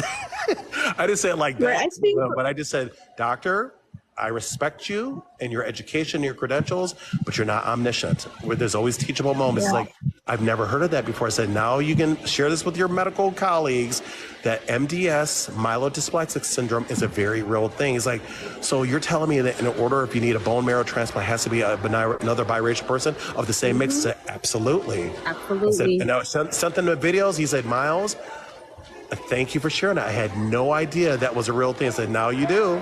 That's why I say, don't put me in that category. I'm Afro-Pan. I'm an Afro-Pan American. That's who I am, because that defines both of my parents. Absolutely. And it's so empowering to me, being participate and being, using my voice and using the internet. Like, the internet is a game changer, right? Like, anybody could jump on and pick a platform and be able to speak their piece and be able to have a voice, right? So that's a game changer for us. So, that's what I wanted to build a platform on, because you don't really see it too much. You don't really see too many people advocating for biracial people or trying to not at all. It's kind of still, but it's growing. But I think, you brought up such a good point.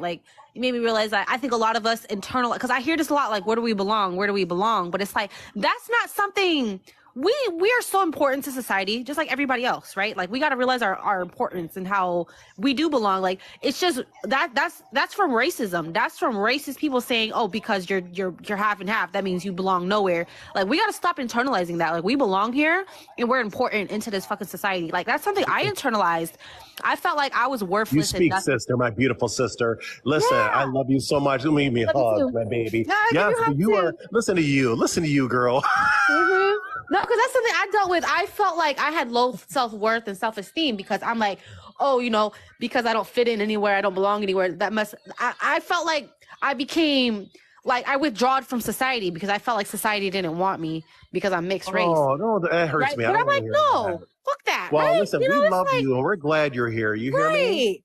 Yeah, and that's why I built this platform, because a lot of us internalize those type of messages, and so many beautiful, amazing, talented people are not realizing their potential because that's what happened to me. I can't be the only one who was internalizing those type of negative messages towards mixed race people, right? So I'm like, no, we got to have a pushback. We got to have somebody that's a counterbalance. There's so much. If there's only hearing negative messages about mixed race people, you're never hearing nothing positive about it. You're only gonna feel like it's a negative thing. So it's no, we got to have a positive counterbalance to make sure that there's a positive voice on the other side. Whatever action is another equal and opposite reaction, right? So it's I think one of the things that people they say, this society, we're conditioned to identify, right? We're very identity oriented. We got to categorize, compartmentalize. That's just how we got to code things. We're just conditioned that way, and if you don't fit anywhere, you're kind of in limbo, right? And nobody wants to be in a limbo state. But a lot of times people forget this, that the reason why Hispanics, which can be in any race, but many of them are of mixed race, why they have more or less identity issues than, let's say, biracial people, is because they have a country that they can say, okay, I'm multi-generational, this is where all my ancestors come from.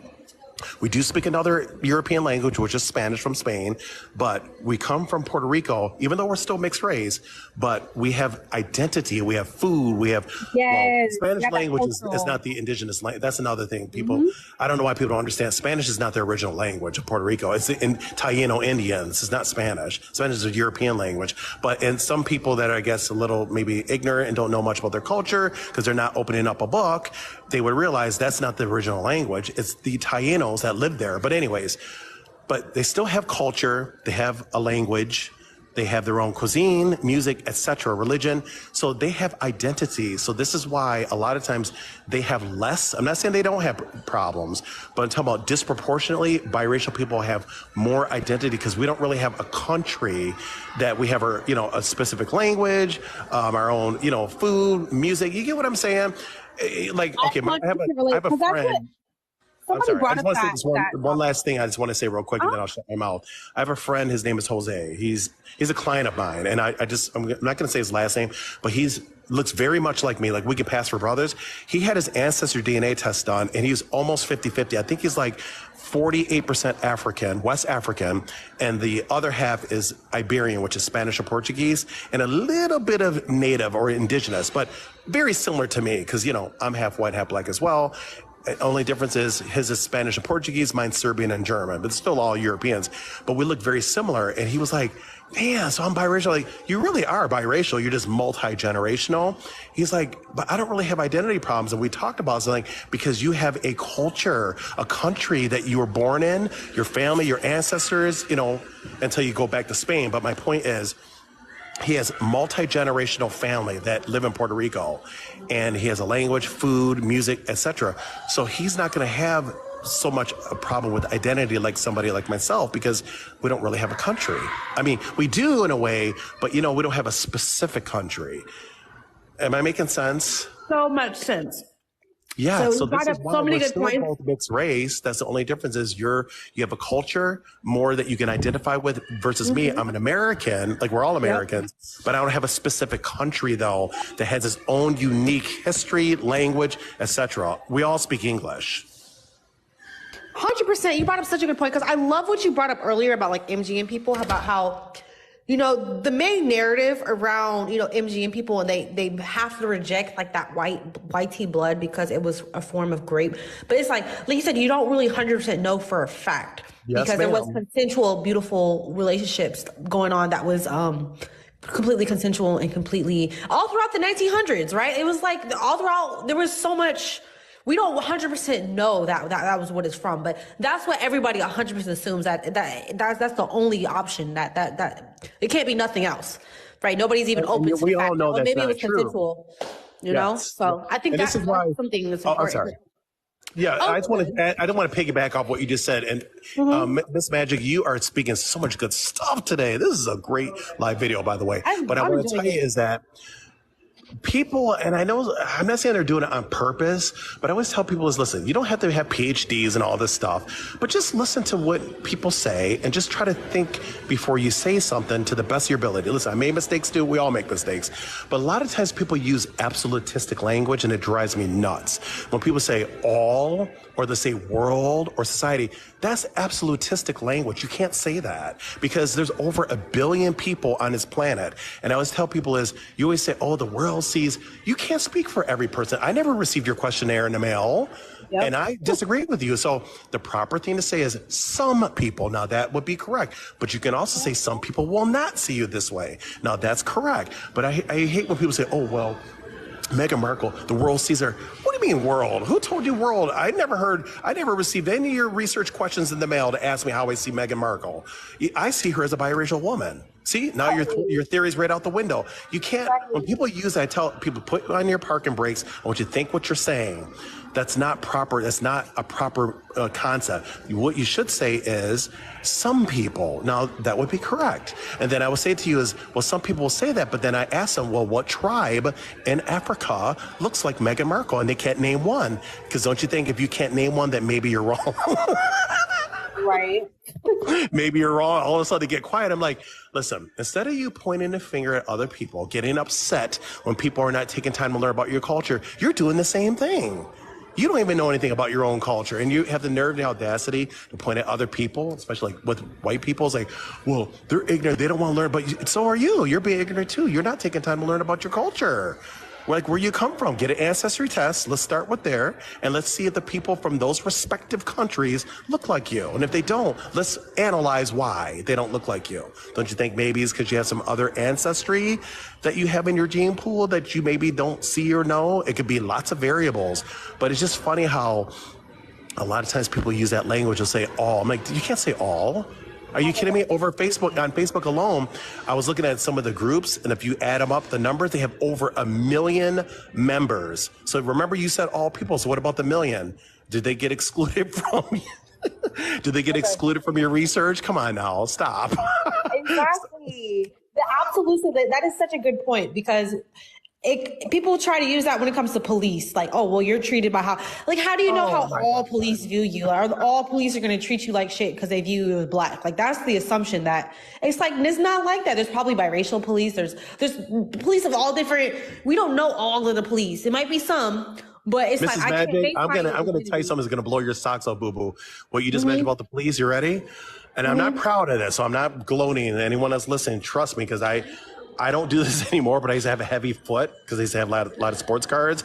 I got pulled over 19 times in my lifetime for speeding, and I only received 1 ticket out of all those times I was pulled over.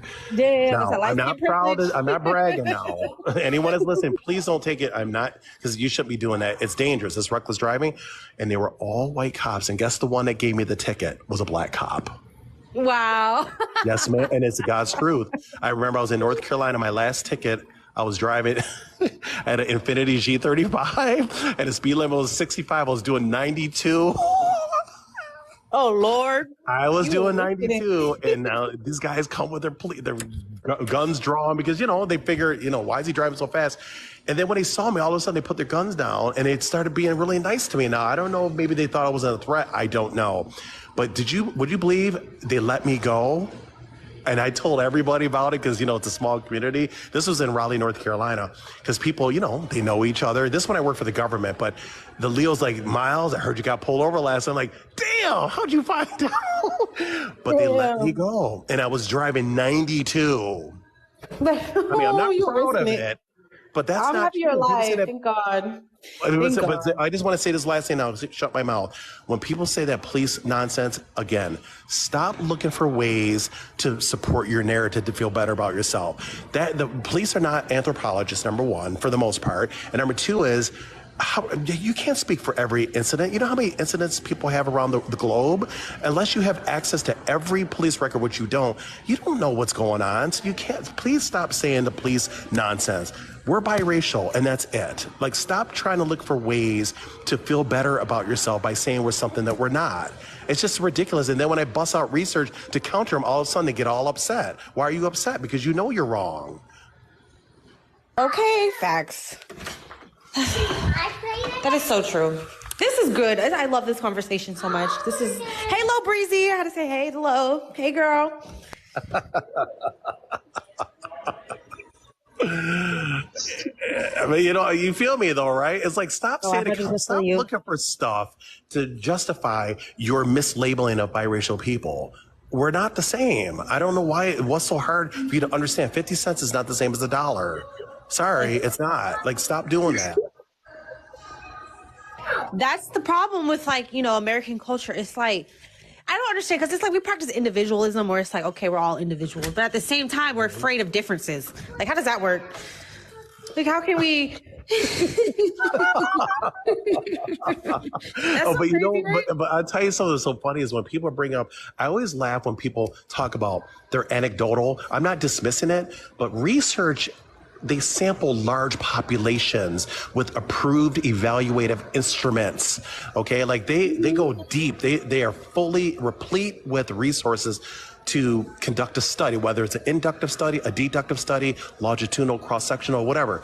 They have the right tools to assess certain things, dynamics properly. So when I listen to people say, oh, I was treated this way, but there's too many loopholes. Like, maybe you were treated bad because you have a bad attitude. Maybe so much factors, right? You know what I mean? Like, there's too many variables. So I can't really listen too much to that. I got to go by research, because I'm not saying research is perfect, but it has a lot more weight and clout than somebody's individual anecdotal experiences. So this is why I was telling people is when we talk about biraciality and the differences, I go by the research. The research clearly shows, now again, not saying absolutistically, but in general with their sample populations, that biracial people are still more accepted in society than our black kinfolk. I mean, I'm sorry, I don't agree with it, and I agree in terms of, being treated differently. We should all be treated with dignity and fairness and all that. All I'm telling you is our experiences, I mean, they've been documented for years, are not the same. Employers tend to be more partial in hiring, if they're going to hire minorities, people that look more like them. And when it comes to jail sentencing, they've done research on that, where the darker you were, if you had more Afrocentric features, you can commit the same crime as a biracial or light skin or mixed race person and do more time. Did you know that? All that research exists about employment opportunities, marriage stats. Mixed race people, especially women, tend to marry higher than black women. They've done research on what else? Education. They tend to get in more to universities and certain sororities and clubs. All that stuff has been documented. And these are done by, some of them, done by black scholars. So you see what I mean? It's a problem. Yeah. But this is why I try to say we're not the same. Like, we are people of color. We're a marginalized group, but our experiences are not the same. Like, I just know my history. Again, just speaking for myself, can't speak for all, but the jobs that I had, I was the only person of color that were in those positions. And I remember seeing the division of black people in the back of the dining room, like in the kitchen, and the people in the front were all white or mixed race. And it was consistent in the jobs. I mean, I'm talking about 25 years being in the field of, the restaurant industry, very consistent. I'm like, so they do see a difference. I'm telling you. That is exactly, because it's like, we always acknowledge that, like, we have privilege and, we acknowledge we're treated differently, but if we say we are different, like, that's the issue, right? So it's like, how are we can acknowledge that we're treated different, but we can't acknowledge that we are different. We are, though. That's the crazy part. You know what it is, sweetie, is I think a lot of times people are afraid, like they become caught in this mental set. They're afraid of change because it's like, this is my narrative. This makes me feel comfortable. I don't, like people back in the day, the earth is flat. No, it's not. It's round. And you had all this evidence to prove that the earth was round, and they still refuse to accept that it was round, because I think sometimes it becomes an ego thing. Like, a person just has pride. They don't want to admit that they're wrong. Listen, if I made a mistake, I will publicly, now this is just me, not everyone's like this, but if I'm wrong, I stand corrected. It doesn't make me a stupid person or... 100%, same. That's just a character. Yes. Yes. But some people like that, honey. They are in this mental set and they don't want to change it. Even if you give them a truck full of proof and evidence, they don't want to change the narrative because it makes them feel better about themselves.